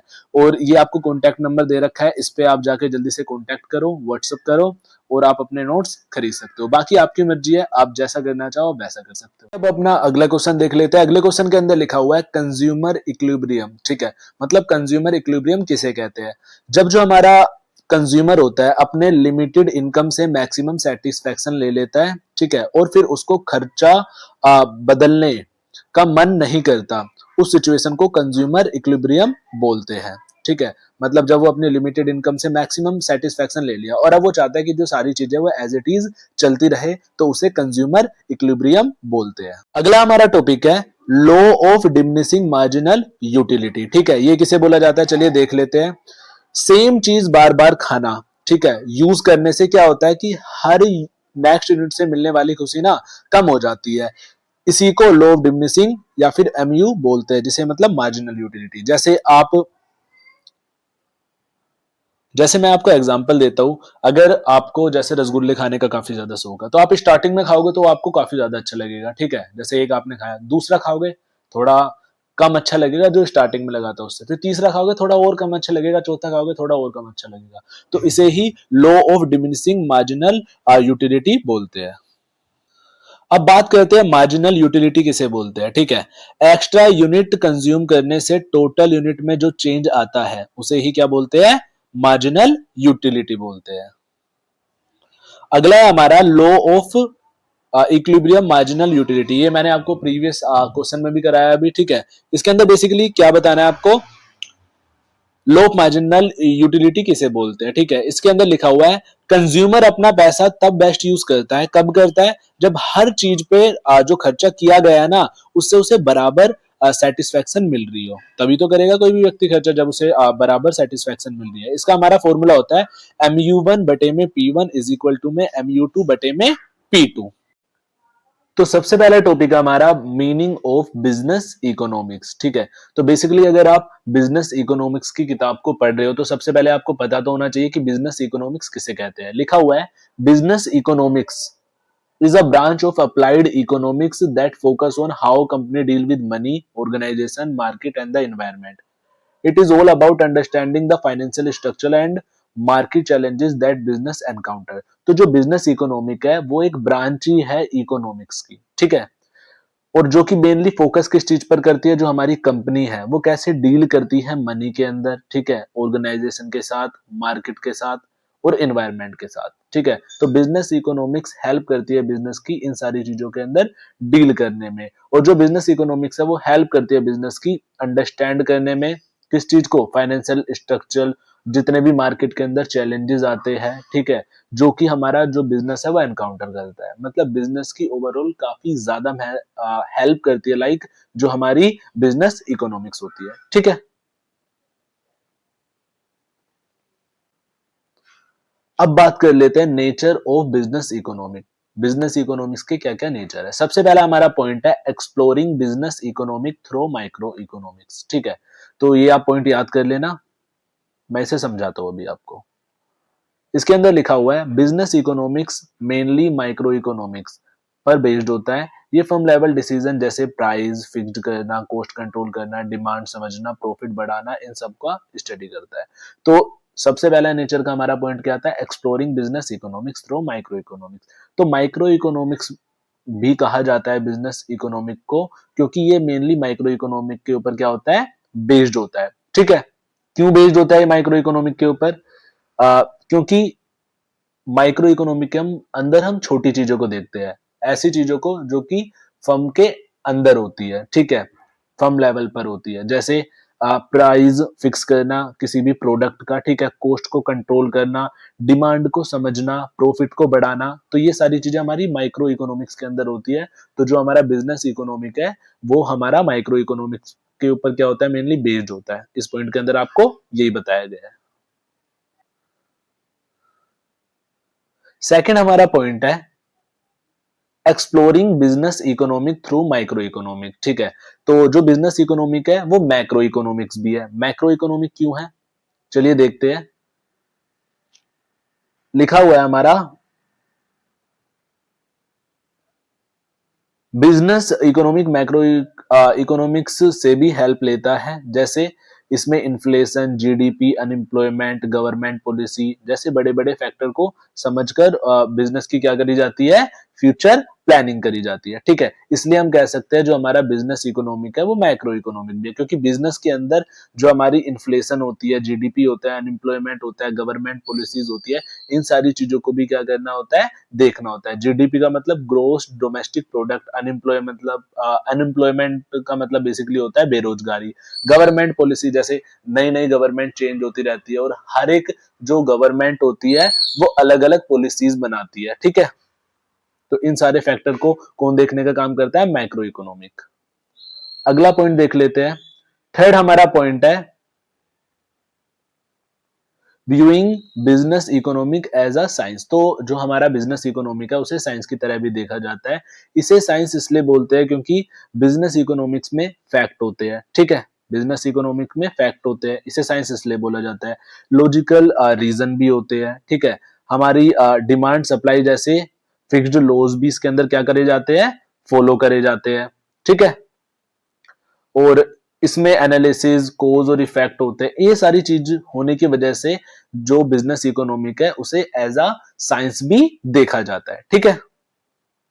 फोर्थ पॉइंट देखते हैं। फोर्थ पॉइंट के अंदर लिखा हुआ है हमारा exploring business economic as an art, ठीक है। जो हमारा बिजनेस इकोनॉमिक है उसे एक आर्ट की तरह भी देखा जाता है। क्यों देखा जाता है, चलिए देखते हैं। इसमें लिखा हुआ है बिजनेस इकोनॉमिक आर्ट भी है क्योंकि मैनेजर अपनी स्किल, ठीक है, क्योंकि इसके अंदर जो मैनेजर होते हैं हमारे, वो अपनी स्किल, जजमेंट का यूज करके क्या लेते हैं, डिसीजन लेते हैं कि किसी चीज का कब प्राइस बढ़ाना है, कैसे प्रॉफिट बढ़ाना है, कैसे कॉस्ट कम करनी है। तो इसमें एक्सपीरियंस और क्रिएटिविटी काफी ज्यादा इंपॉर्टेंट रोल प्ले करती है। इसलिए हम जो बिजनेस इकोनॉमी है इसे किस नाम से जानते हैं? दूसरा मतलब जो बिजनेस इकोनॉमिक है उसे आर्ट भी कह सकते हैं। ठीक है, अब बात करते हैं स्कोप ऑफ बिजनेस इकोनॉमिक। ठीक है, तो इसके अंदर भी हमारे मेनली 4 पॉइंट है, एक एक करके चारों पॉइंटों को देखते हैं। सबसे पहला हमारा पॉइंट है मैनेजिंग प्रॉफिट। तो जो बिजनेस इकोनॉमिक है, ठीक है, उसकी हेल्प से हम अपने प्रॉफिट को मैनेज कर सकते हैं, बिजनेस के स्टडी कर सकते हैं डिमांड के बारे में, ठीक है, प्रिडिक्ट कर सकते हैं फ्यूचर ट्रेंड को, ठीक है, जो आने वाला फ्यूचर ट्रेंड है जो कि बिजनेस के लिए प्रॉफिटेबल हो सकता है, उस ट्रेंड को प्रिडिक्ट कर सकते हैं, अपनी कैपिटल को अच्छे से मैनेज कर सकते हैं, ठीक है, डिसाइड कर सकते हैं प्राइस पॉलिसीज, ठीक है, और प्रैक्टिसेस, मतलब सारी चीजें बिजनेस इकोनॉमी की हेल्प से हम क्या कर सकते हैं, अचीव कर सकते हैं अपने बिजनेस की ग्रोथ के लिए। आगे चलते हैं, अब पढ़ते हैं कि डिमांड किसे कहते हैं। ठीक है, लिखा हुआ है हमारा, demand refers to the amount of product or service that consumer are willing to purchase at various price within a period time frame। तो डिमांड किसे कहा जाता है? डिमांड का मतलब होता है वो अमाउंट प्रोडक्ट और सर्विसेज का, डिमांड का मतलब होता है वो अमाउंट हमारे प्रोडक्ट और सर्विसेज का, ठीक है, जिसे जो कंज्यूमर है वो किसी भी प्राइस के ऊपर, ठीक है, एक स्पेसिफिक टाइम फ्रेम के अंदर क्या चाहता है, खरीदना चाहता है। ठीक है, अब बात कर लेते हैं क्वांटिटी किसे कहते हैं। Quantity demanded is the specific amount of a product और service that buyer are ready and able to purchase at a certain price. तो क्वांटिटी डिमांड का मतलब हमारा क्या हो जाता है, जब एक सर्टेन गुड्स को जो हमारा बायर है, ठीक है, मतलब एक फिक्स्ड गुड को परचेज करना चाहता है एक सर्टेन प्राइस पे, एक फिक्स्ड प्राइस पे, एक टाइम फ्रेम के अंदर, एक समय के अंदर, उसे हम बोलेंगे क्वांटिटी डिमांड। ठीक है, तो होप कि आपको दोनों चीजें अच्छे से समझ में आ गई होगी, डिमांड भी और हमारी क्वांटिटी डिमांड भी। ठीक है, अब चलते हैं आगे। डिमांड फंक्शन की हमारी एक इक्वेशन दे रखी है जो कि आपके पेपर के पॉइंट ऑफ व्यू से काफी ज्यादा इंपॉर्टेंट है। ठीक है, जो कि हमारी dx is equal to F P X. ठीक है, आगे हमारा आ जाएगा, ये आ गया हमारा P X Y T E O. ठीक है, ये हमारी क्या है, डिमांड फंक्शन की इक्वेशन है इंडिविजुअल की। ठीक है, लिखा हुआ है dx का मतलब क्या है, demand of commodity of x। ठीक है, px का मतलब क्या है, price of the commodity, commodity का प्राइस। ठीक है, pr का मतलब क्या है, pr का मतलब है price of related goods. y का मतलब क्या है यहाँ पे, income of the consumer, consumer की इनकम। t का मतलब यहाँ पे क्या है, टेस्ट और प्रेफरेंस। ठीक है, e का मतलब क्या है, फ्यूचर एक्सपेक्टेशन। ठीक है, o का मतलब क्या है, अदर फैक्टर। तो जो उसके अंदर जितने भी हमारे पॉइंट्स थे वो मैंने आपको बता दिए, इनका मतलब ये होता है। ठीक है, अब देखते हैं कि मार्केट डिमांड फंक्शन किसे कहते हैं। ठीक है, लिखा हुआ है market demand function. Market demand function is basically a way to show how much stuff people want to buy in a market and what thing affect how much they want to buy। ठीक है, तो जो हमारा market demand function है वो एक ऐसा तरीका है जिससे कि हमें पता लगता है कि जो लोग हैं वो कितनी सामग्री खरीदना चाहते हैं। स्टफ का मतलब होता है कितनी मतलब सामग्री। ठीक है, तो जो लोग हैं वो कितनी सामग्री खरीदना चाहते हैं और कौन कौन सी चीजें उन्हें इफेक्ट करती है। ठीक है, और कितना वो खरीदना चाहते हैं, कितने अमाउंट में खरीदना चाहते हैं, ये सारी चीजें किस में आती है, मार्केट डिमांड फंक्शन में। उसकी भी हमारी एक इक्वेशन होती है, dx is equal to F P X P R Y T E O P C S और डी। ठीक है, इस इक्वेशन को भी आप देख के चले जाना, अच्छे से याद करके चले जाना। आगे देखते हैं लॉ ऑफ डिमांड। ठीक है, लॉ ऑफ डिमांड के अंदर लिखा हुआ है, being other thing constant there is an inverse relationship between quantity of goods and price of goods. ठीक है, तो क्वांटिटी ऑफ गुड्स और प्राइस ऑफ गुड्स के अंदर क्या होता है, हमारा इनवर्स रिलेशनशिप होता है। ठीक है, if the price increase, inverse का मतलब क्या होता है, अगर एक चीज बढ़ती है तो दूसरी चीज घट जाती है। ठीक है, इफ प्राइस इंक्रीज, अगर किसी चीज का प्राइस इंक्रीज होता है, ठीक है। अगर किसी चीज का प्राइस इंक्रीज होता है तो उस चीज की जो डिमांड होती है वो क्या हो जाती है, गिर जाती है। तो इसे ही इनवर्स रिलेशनशिप कहते हैं। मतलब अगर किसी चीज का प्राइस इंक्रीज हो रहा है तो दूसरी चीज की जो डिमांड है, ठीक है, मतलब उसी चीज की जो डिमांड है वो गिर जाएगी। जैसे एक बिस्किट है जो पहले 5 रुपीज का आता था, ठीक है, अब उस बिस्किट का प्राइस 10 रुपीज हो गया। तो पहले अगर उसकी क्वांटिटी हमारी 10 थी ना, तो अब उसकी भी जो क्वांटिटी है वो कितनी हो जाएगी, 5। तो इन दोनों के बीच क्या हो गया, हमारा इनवर्स रिलेशनशिप हो गया। ठीक है। इसकी भी हमारी एक इक्वेशन होती है dx is equal to F P X. ठीक है। dx का मतलब है हमारी क्वांटिटी, ठीक है, और px का मतलब है हमारा प्राइस ऑफ द गुड्स। ठीक है। होप कि आपको सारी चीजें अच्छे से समझ में आ रही हो। आगे हमारा demand function, the connection between how much of product a consumer wants and its price is known as demand function. ठीक है। तो the connection between how much product a consumer wants, मतलब कितना प्रोडक्ट कंज्यूमर को चाहिए, उस चीज के बीच का जो कनेक्शन होता है ना, उसे हम डिमांड फंक्शन से रिप्रेजेंट करते हैं, उसे हम डिमांड फंक्शन कहते हैं। ठीक है। अब बात कर लेते हैं assumption of low of demand के बारे में, कि लो ऑफ डिमांड के अंदर क्या क्या अजम्पशन है। The price of related goods stay constant. इसके अंदर जो हमारे रिलेटेड गुड्स के प्राइस होते हैं वो हमेशा क्या रहते हैं, कांस्टेंट रहते हैं। आगे consumer income do not change. इसके अंदर जो हमारी कंज्यूमर की इनकम होती है वो चेंज नहीं होती। Consumer taste and preference stay consistent. इसके अंदर जो कस्टमर का जो हमारे कंज्यूमर होते हैं उनका जो टेस्ट और प्रेफरेंस रहता है वो कंसिस्टेंट रहता है। ठीक है। All unit of goods are identical. सारे आइडेंटिकल होते हैं। The goods are considered normal good. इन्हें नॉर्मल गुड की तरह ट्रीट करा जाता है। ठीक है। लिखा हुआ है why other factor are kept constant। इसके अंदर अभी हमने देखा कि अगर किसी चीज का प्राइस बढ़ रहा है तो उसकी जो डिमांड है वो कम हो जाएगी, और अगर किसी चीज का प्राइस कम हो रहा है तो डिमांड बढ़ जाएगी, और जो बाकी की चीजें हैं वो हमारी क्या रहती है, कांस्टेंट रहती है। तो अब ये क्वेश्चन अराइज रहता है, होता है इसके अंदर कि जो बाकी की चीजें वो कांस्टेंट क्यों रहती है। ठीक है। लिखा हुआ है when figuring out how much people want to buy of something it is not just about the price, if we want to focus how one things effect demand. ठीक है। we have to make sure everything else stay the same, so we talk about the law of demand. We assume not we assume that nothing else is changing except for price। तो जब हम law of demand के बारे में बात करते हैं, ठीक है, तो उसके अंदर हम किसको देखते हैं, हम उसके अंदर मेनली डिमांड को देखते हैं कि डिमांड चेंज होगी या फिर नहीं होगी। ठीक है।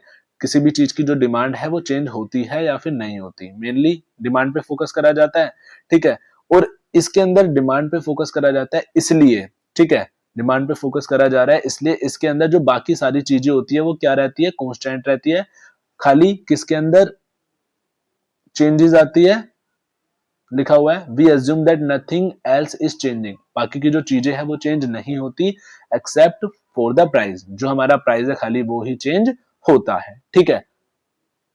अब जो हमारे डिमांड है हमारी दो तरीके की होती है, एक हमारी होती है इंडिविजुअल और दूसरी होती है हमारी मार्केट। ठीक है।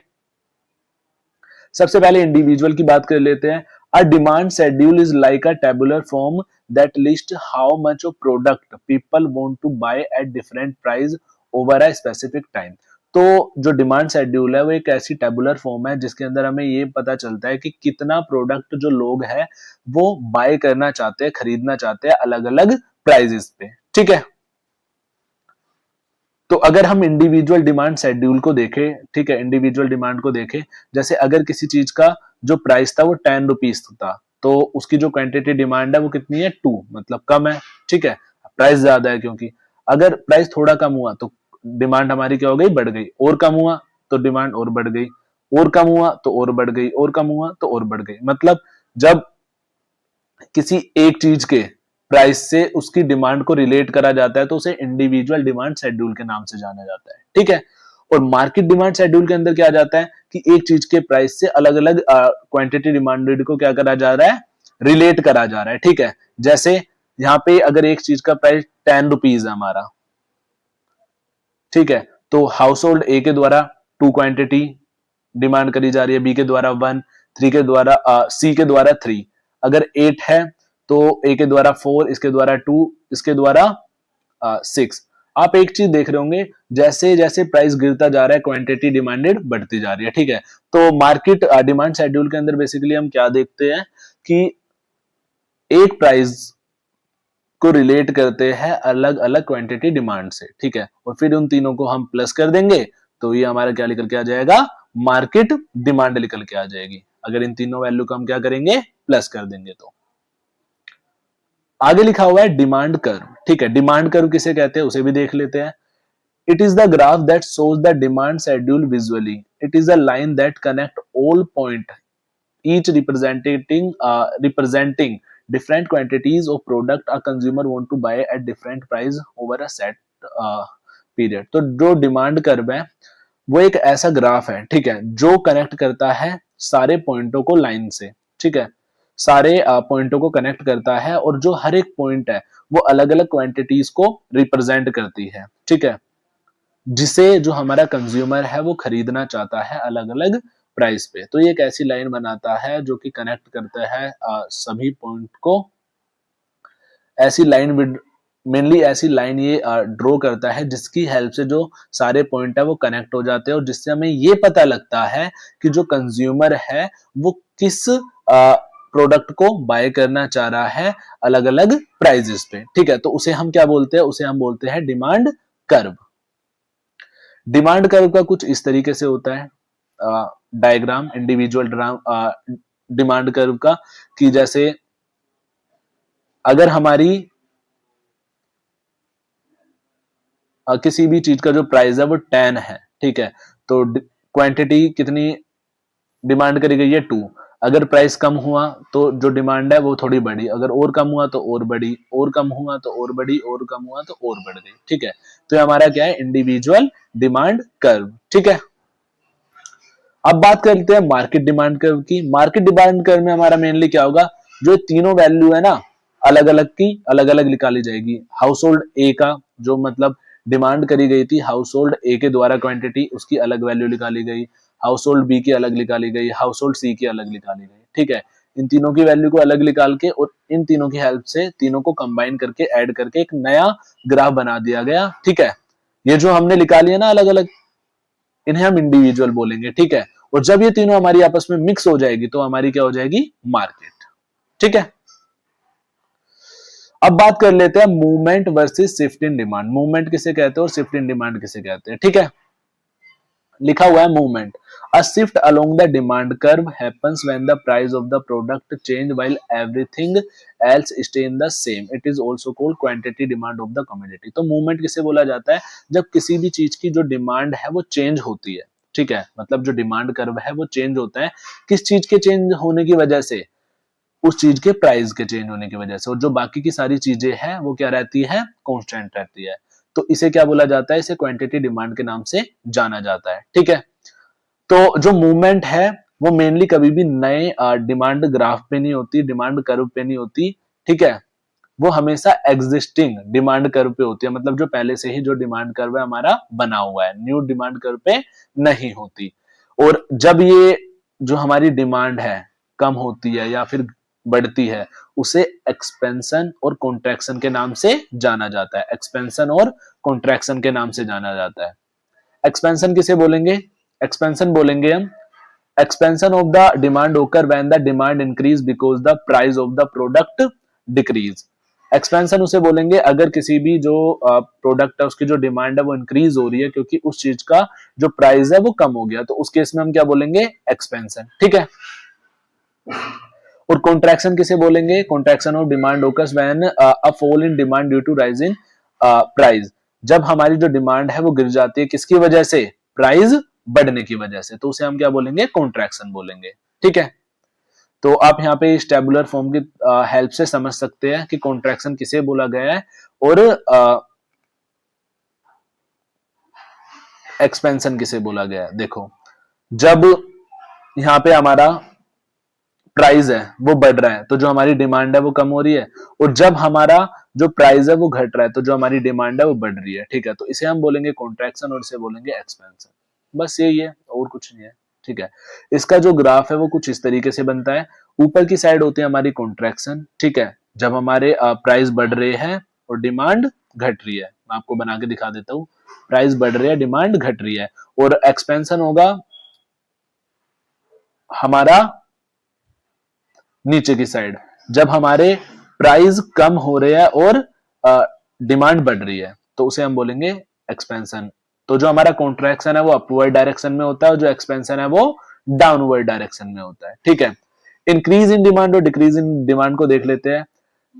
कॉन्ट्रैक्शन और एक्सपेंशन किसे कहते हैं? जब हमारा प्राइस बढ़ता है डिमांड कम हो जाती है, और डिमांड जो प्राइस है वो घटता है तो डिमांड बढ़ जाती है। ठीक है, और बाकी की सारी चीजें क्या रहती है? कांस्टेंट रहती है। लेकिन इंक्रीज इन डिमांड में उसका उल्टा है, इसमें जो हमारी डिमांड है, ठीक है, वो बाकी की चीजों में चेंज होने की वजह से होती है। ठीक है, और इसके अंदर जो हमारा प्राइस है, इसके अंदर प्राइस कांस्टेंट रहता है। एक्सपेंशन और कॉन्ट्रैक्शन के अंदर हमारी अदर फैक्टर कांस्टेंट थे। ठीक है, इसके अंदर हमारे अदर फैक्टर की वजह से डिमांड घट रही कम हो रही है। ठीक है, और प्राइस कांस्टेंट है। इंक्रीज इन डिमांड उसे बोलेंगे जब बाकी फैक्टर में चेंज होने की वजह से डिमांड बढ़ गई। डिक्रीज इन डिमांड उसे बोलेंगे जब बाकी के फैक्टर में चेंज होने की वजह से जो हमारी डिमांड है वो क्या हो गई? घट गई। ठीक है, और इसके अंदर लिखा हुआ है जब डिमांड हमारी कम होती है, जब हमारी डिमांड कम होती है तो जो हमारा ग्राफ है ना वो लेफ्टवर्ड की साइड क्या हो जाता है? शिफ्ट हो जाता है। ठीक है, और जब हमारी डिमांड बढ़ती है किसी चीज की तो राइटवर्ड की तरफ शिफ्ट हो जाता है हमारा डिमांड कर्व। ये किस केस में है? ये जब हमारी इंक्रीज इन डिमांड हो और डिक्रीज इन डिमांड हो। ठीक है, आप देख सकते हो यहाँ पे प्राइस हमारा यहाँ पे कांस्टेंट है। ठीक है, अगर हमारा डिमांड किसी चीज की बढ़ रही है, ठीक है, तो जो हमारा ग्राफ है वो कहां पे शिफ्ट हो रहा है? राइटवर्ड। अगर किसी चीज की डिमांड घट रही है तो हमारा वो लेफ्टवर्ड शिफ्ट हो रहा है।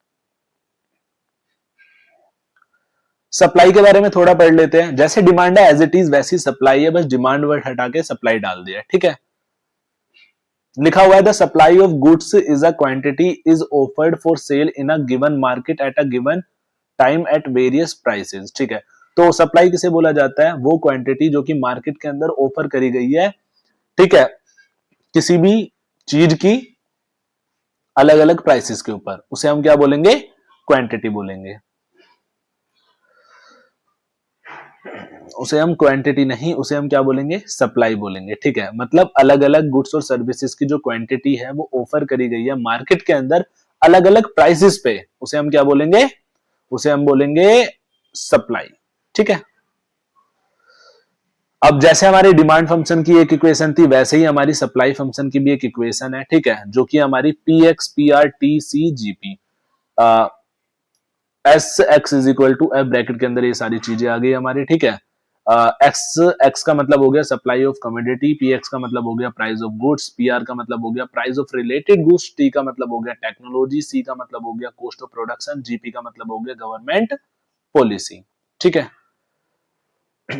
अब प्राइस ऑफ कमोडिटी का मतलब क्या है? ठीक है, अगर किसी चीज का प्राइस बढ़ता है, ठीक है, तो जो प्रोड्यूसर है वो सेल भी बढ़ा देता है, और अगर किसी चीज का प्राइस घटता है तो जो हमारे प्रोड्यूसर है वो सेल भी घटा देता है। तो सप्लाई फंक्शन हमारा यही बोलता है इस वाले पॉइंट के अंदर, अगर किसी चीज का प्राइस बढ़ेगा तो प्रोड्यूसर सेल भी बढ़ा देगा, अगर किसी चीज का प्राइस कम होगा तो जो हमारा प्रोड्यूसर है, मतलब जो खाना नहीं प्रोडक्ट बनाने वाला है, वो सेल को भी कम कर देगा। ठीक है, और सेकंड पॉइंट है हमारा प्राइस ऑफ रिलेटेड गुड। ठीक है, ये हमारे पॉइंट इन वाले पॉइंटों को ही समझाया गया है। ठीक है, जो इस सप्लाई के फंक्शन में पॉइंट थे। तो प्राइस ऑफ रिलेटेड गुड्स में लिखा हुआ है अगर हमारा प्राइस बढ़ता है तो जो प्रोड्यूसर है वो हमारा जो गुड्स है उसे ज्यादा बनाएगा, अगर प्राइस कम होगा तो जो प्रोड्यूसर है वो गुड्स को भी कम बनाएगा। ठीक है, कॉस्ट ऑफ प्रोडक्शन में भी सेम है हमारा, लेकिन इसके अंदर क्या है?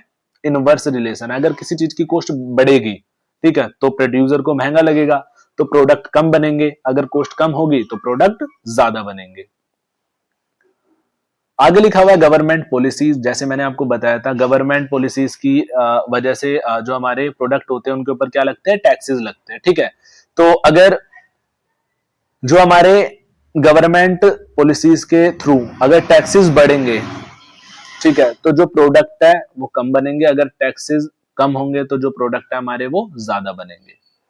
लो सप्लाई को देख लेते हैं। ठीक है, जैसे लो डिमांड था, इसकी भी हमारी एक इक्वेशन होती है, S X is equal to F P X ceteris paribus. ठीक है, ये हमारी इक्वेशन है, इसकी आप ये देख लेना, मतलब याद करके चले जाना, बाकी तो मैं समझा ही रहा हूं।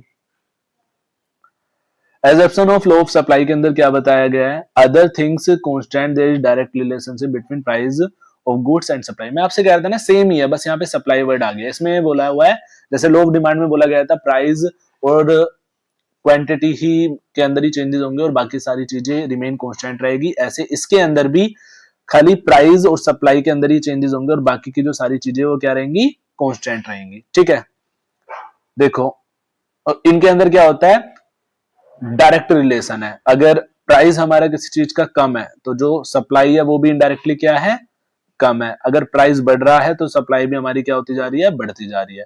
इसका ग्राफ हमारा कुछ इस तरीके से बनता है। ठीक है, आप देख सकते हो, सप्लाई कर्व के नाम से बोलते हैं।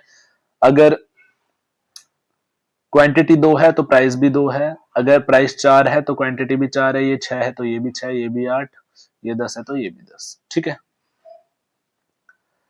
तो वो हमने जो पीछे देखा वो हमने इंडिविजुअल का देखा था, अब ये मार्केट सप्लाई का देखेंगे। ठीक है, जो हमने ये वाला ग्राफ देखा था, ये हमने देखा किसका, ये हमने देखा इंडिविजुअल का। ठीक है, इंडिविजुअल सप्लाई ग्राफ, और अब हम देखेंगे मार्केट सप्लाई ग्राफ को। ठीक है, मार्केट सप्लाई ग्राफ में भी कुछ नहीं करना है, इसके अंदर मेनली आपको क्या करना होगा, जो आपकी चीजें है जैसे एक प्राइस दे रखा होगा आपको, ठीक है, और अलग अलग क्वांटिटी अलग अलग सप्लाई दे रखी होगी। ठीक है, अलग अलग सप्लाई दे रखी होगी इस प्राइस के रिस्पेक्ट में, इन तीनों सप्लाई को ऐड करके आपकी मार्केट सप्लाई निकल के आ जाएगी। इनके आप पहले अलग अलग ग्राफ बना लेना, फर्म ए, फर्म बी, फर्म सी, फिर तीनों के ग्राफ को अगर आप कंबाइन कर दोगे तो आपको क्या निकल के आ जाएगी, मार्केट सप्लाई निकल के आपकी आ जाएगी आराम से।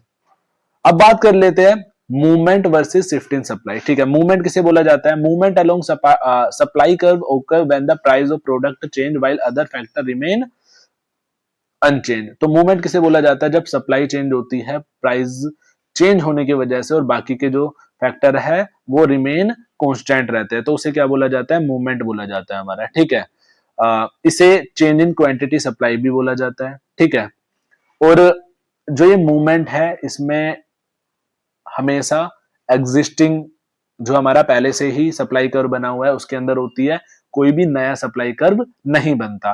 ठीक है, इसमें जो मूवमेंट होती है, ठीक है, वो दो टाइप में डिवाइड होती है, एक्सपेंशन और कॉन्ट्रैक्शन। मैंने आपसे बोला है यार सेम ही रहेगी चीजें, बस यहाँ पे सप्लाई वर्ड डाल दिया है डिमांड हटा के, और बाकी सारी अपोजिट है पूरी, ये समझ लो, मतलब सेम है एकदम, अपोजिट तो गलत बोल दिया मैंने, मतलब सेम है, डिमांड हटा के सप्लाई डाल दो, एक्सपेंशन कॉन्ट्रैक्शन बाकी सारी चीजें आपकी क्या रहेगी, सेम रहेगी। एक्सपेंशन का मतलब है कि इंक्रीज हो रहा है सप्लाई के अंदर आपका, ठीक है, इंक्रीज हो रहा है आपका सप्लाई के अंदर due to arise in price of goods, goods के प्राइस बढ़ने की वजह से सप्लाई के अंदर चेंज हो रहा है। कॉन्ट्रैक्शन ऑफ सप्लाई का मतलब क्या है, contraction of supply refers to fall in supply, supply के अंदर फॉल हो रहा है। ठीक है, कॉन्ट्रैक्शन ऑफ सप्लाई का मतलब क्या है, प्राइस के सप्लाई के अंदर आपका फॉल हो रहा है क्योंकि जो हमारा प्राइस है वो भी गिर रहा है। ठीक है, तो ये देखो मैं आपको टेबल के थ्रू बता देता हूं, जैसे हमारा जो प्राइस है वो कम है तो हमारी जो क्वांटिटी डिमांड है वो भी क्या है, कम है। 2, 2, 4, 4, 6, 6 मतलब इनके बीच में क्या है, डायरेक्ट रिलेशनशिप है। अगर ये प्राइस बढ़ रहा है तो जो हमारी क्वांटिटी डिमांड है वो भी बढ़ रही है, तो इस वाले ऊपर हमारा क्या हो रहा है, ये कॉन्ट्रैक्शन हो रहा है, और यहाँ पे क्या हो रहा है, एक्सपेंशन, मतलब यहाँ पे जो क्वांटिटी डिमांड है वो डिक्रीज हो रही है और यहाँ पे क्या हो रही है, इंक्रीज हो रही है।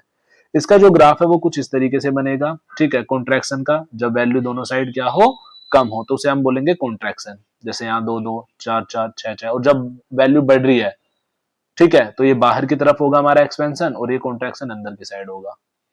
वैल्यू बढ़ रही है तो उसे एक्सपेंशन बोलेंगे। इंक्रीज इन सप्लाई वही सेम, जब हमारा प्राइस है वो कांस्टेंट रहेगा, और जो हमारी सप्लाई है वो इंक्रीज हो रही है किसकी वजह से, अदर फैक्टर की वजह से, तो उसे इंक्रीज इन सप्लाई बोलेंगे। और जब हमारा जो प्राइस है, ठीक है, वो कांस्टेंट रहेगा और सप्लाई के अंदर डिक्रीज हो रही है किसकी वजह से, अदर कांस्टेंट फैक्टर की वजह से, ठीक है। इनके दोनों ही केस के अंदर क्या होगा, जो हमारा प्राइस है वो कांस्टेंट है और जो चेंजेस हो रहे हैं वो किसकी वजह से हो रहे हैं, अदर फैक्टर की वजह से, ठीक है। इस केस में क्या होगा, इस केस में हमारा हो रहा है जब हमारी सप्लाई है वो कम हो रही है, ठीक है, उस केस में जो हमारा इसका ग्राफ है, जो इसका ग्राफ है वो लेफ्टवर्ड शिफ्ट हो जाएगा। और अगर जो हमारी सप्लाई है, देखो यहाँ पे सप्लाई कम हो रही है ना 2, और यहाँ पे बढ़ रही है हमारी 6, तो इस केस में हमारा क्या होगा, राइटवर्ड शिफ्ट हो जाएगा, इस केस में राइटवर्ड शिफ्ट हो जाएगा, ठीक है। इसका ग्राफ हमारा कुछ इस तरीके से बनेगा, जिसके अंदर जो हमारा प्राइस है वो क्या है, 10 ही है, ठीक है, हर एक उसमें क्या है, 10 ही है, ठीक है। तो अगर बढ़ रही है तो राइटवर्ड शिफ्ट हो रहा है हमारा, और घट रही है तो हमारा लेफ्टवर्ड शिफ्ट हो रहा है। आगे लिखा हुआ है मार्केट इक्विलिब्रियम, ठीक है। मार्केट इक्विलिब्रियम किसे कहते हैं, जब जो हमारी क्वांटिटी डिमांडेड होती है, ठीक है, मतलब जो हमारी क्वांटिटी है किसकी, डिमांड की, और जो क्वांटिटी सप्लाई है वो आपस में क्या है, बराबर है, मतलब जितनी मार्केट के अंदर डिमांड है उतनी ही सप्लाई करी जा रही है, ठीक है। जब क्वांटिटी डिमांडेड क्वांटिटी सप्लाई के बराबर हो तो उसे क्या बोला जाएगा, मार्केट इक्विलिब्रियम बोला जाएगा। बस इससे ज्यादा कुछ नहीं करना आपको, डिमांड सप्लाई मैंने आपको बता दिया है, equilibrium between demand and supply ये भी सेम ही है, मैं आपको इसके थ्रू बता दूंगा, टेबल के थ्रू लिखा हुआ है डिमांड सप्लाई शेड्यूल, ठीक है। देखो, अगर किसी व्यक्ति ने एक चीज की डिमांड करी है, सप्लाई 5 की हो रही है, तो इस केस में क्या हो रहा है, एक्सेस सप्लाई हो रही है, मतलब ज्यादा सप्लाई हो रही है, ठीक है। अगर किसी व्यक्ति ने 5 चीज की डिमांड करी है और सप्लाई एक चीज की हो रही है, तो इस चीज में क्या है, डिमांड एक्सीज है और सप्लाई हमारी कम है। किसी व्यक्ति ने डिमांड 3 चीज की करी है और सप्लाई भी 3 चीज की हो रही है, इसमें क्या है, इक्विलिब्रियम, मतलब दोनों चीज क्या है, बराबर है, तो इसे तो इक्विलिब्रियम बोलते हैं। और किसे बोलते हैं, इसे ही तो बोलते हैं। फिगर हमारी कुछ इस तरीके से बनती है, जहां पे दोनों पॉइंट क्या करते हैं, इंटरसेक्ट करते हैं, उसे क्या बोलते हैं, इक्विलिब्रियम, इक्विलिब्रियम बोलते हैं। जैसे प्राइस 6 है और क्वांटिटी भी 6 है, ठीक है, तो इसे इक्विलिब्रियम पॉइंट बोलेंगे। अब एक क्वेश्चन भी दे रखा है कि इक्विलिब्रियम क्या निकालना है आपको, इक्विलिब्रियम मार्केट प्राइस निकालना है। तो आपको यहाँ पे 2 इक्वेशन दे रखी है, एक सप्लाई की और एक डिमांड की, ठीक है। सप्लाई की जो आपको इक्वेशन दे रखी है, सबसे पहले आपको क्या करना है, दोनों इक्वेशन को आपस में बराबर में रख लेना है, ठीक है। दोनों इक्वेशन को क्या रख लिया, बराबर में रख लिया, एक इक्वेशन यहां और इसके बराबर में दूसरी इक्वेशन, ठीक है। क्या करा हमने, जो हमारे नॉर्मल नंबर थे उन्हें एक साइड लेके चले गए, और जो अल्फाबेट वाले नंबर थे उन्हें एक साइड लेके चले गए। नॉर्मल नंबर ये जो 100 था ये इधर आके माइनस का 100 हो गया हमारा, ठीक है। और ये 5 क्यों था, ये इधर आ जाएगा, ये माइनस का 5 क्यों हो जाएगा। उसके बाद 16 में से अगर 100 माइनस करेंगे तो माइनस का 84 निकल के आ जाएगा।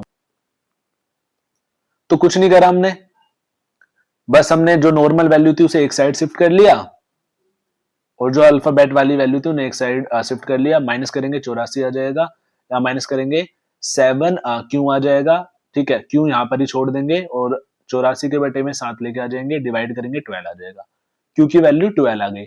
तो हमें 2 इक्वेशन दे रखी थी, दोनों में से किसी में भी अगर हम क्यू की वैल्यू पुट करेंगे देंगे तो हमारी किसकी वैल्यू निकल के आ जाएगी, हमारी वैल्यू निकल के आ जाएगी पी की। तो अगला हमारा टॉपिक है इलास्टिसिटी ऑफ डिमांड।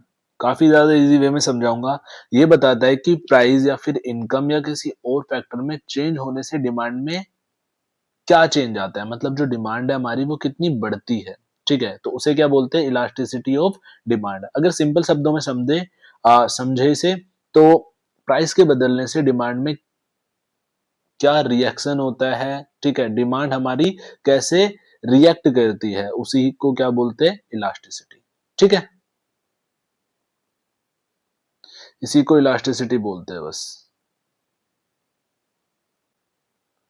अब जो हमारी इलास्टिसिटी है, ठीक है, उसे निकालने का फॉर्मूला भी होता है हमारा, ठीक है। जो आपको स्क्रीन पे दिख रहा है ये हमारी किस चीज को निकालने का फॉर्मूला है, ये हमारा इलास्टिसिटी को निकालने का फॉर्मूला है, इलास्टिसिटी ऑफ डिमांड। ईडी का मतलब है हमारा इलास्टिसिटी ऑफ डिमांड, तो इसकी हेल्प से हम क्या निकालते हैं, इलास्टिसिटी ऑफ डिमांड निकालते हैं। तो जो इसका फॉर्मूला है वो कुछ इस तरीके से है, जो फाइनल फॉर्मूला है, चेंज इन क्वांटिटी बटे में चेंज इन प्राइस इनटू में पी बटे में क्यू, मतलब जो ओरिजिनल प्राइस दे रखा है और जो ओरिजिनल क्वांटिटी दे रखी है। ये ट्रायंगल क्यू का मतलब है change in quantity, triangle P का मतलब है चेंज इन प्राइस। ठीक है, तो चलिए अब देखते हैं कि वो कौन कौन से फैक्टर है जिनके ऊपर जो हमारी इलास्टिसिटी होती है, ठीक है, डिमांड की, वो बेस्ड होती है।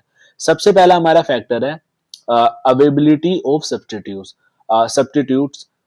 सब्स्टिट्यूट अगर ज्यादा होंगे तो जो हमारी डिमांड होगी वो इलास्टिक होगी। ठीक है, मतलब चेंज होती रहेगी। जैसे चाय का हमारा सब्स्टिट्यूट हो गया कॉफी। ठीक है, ऐसे अगर सब्स्टिट्यूट किसी चीज के कम होंगे तो डिमांड हमारी इनइलास्टिक होगी, मतलब चेंज नहीं होगी।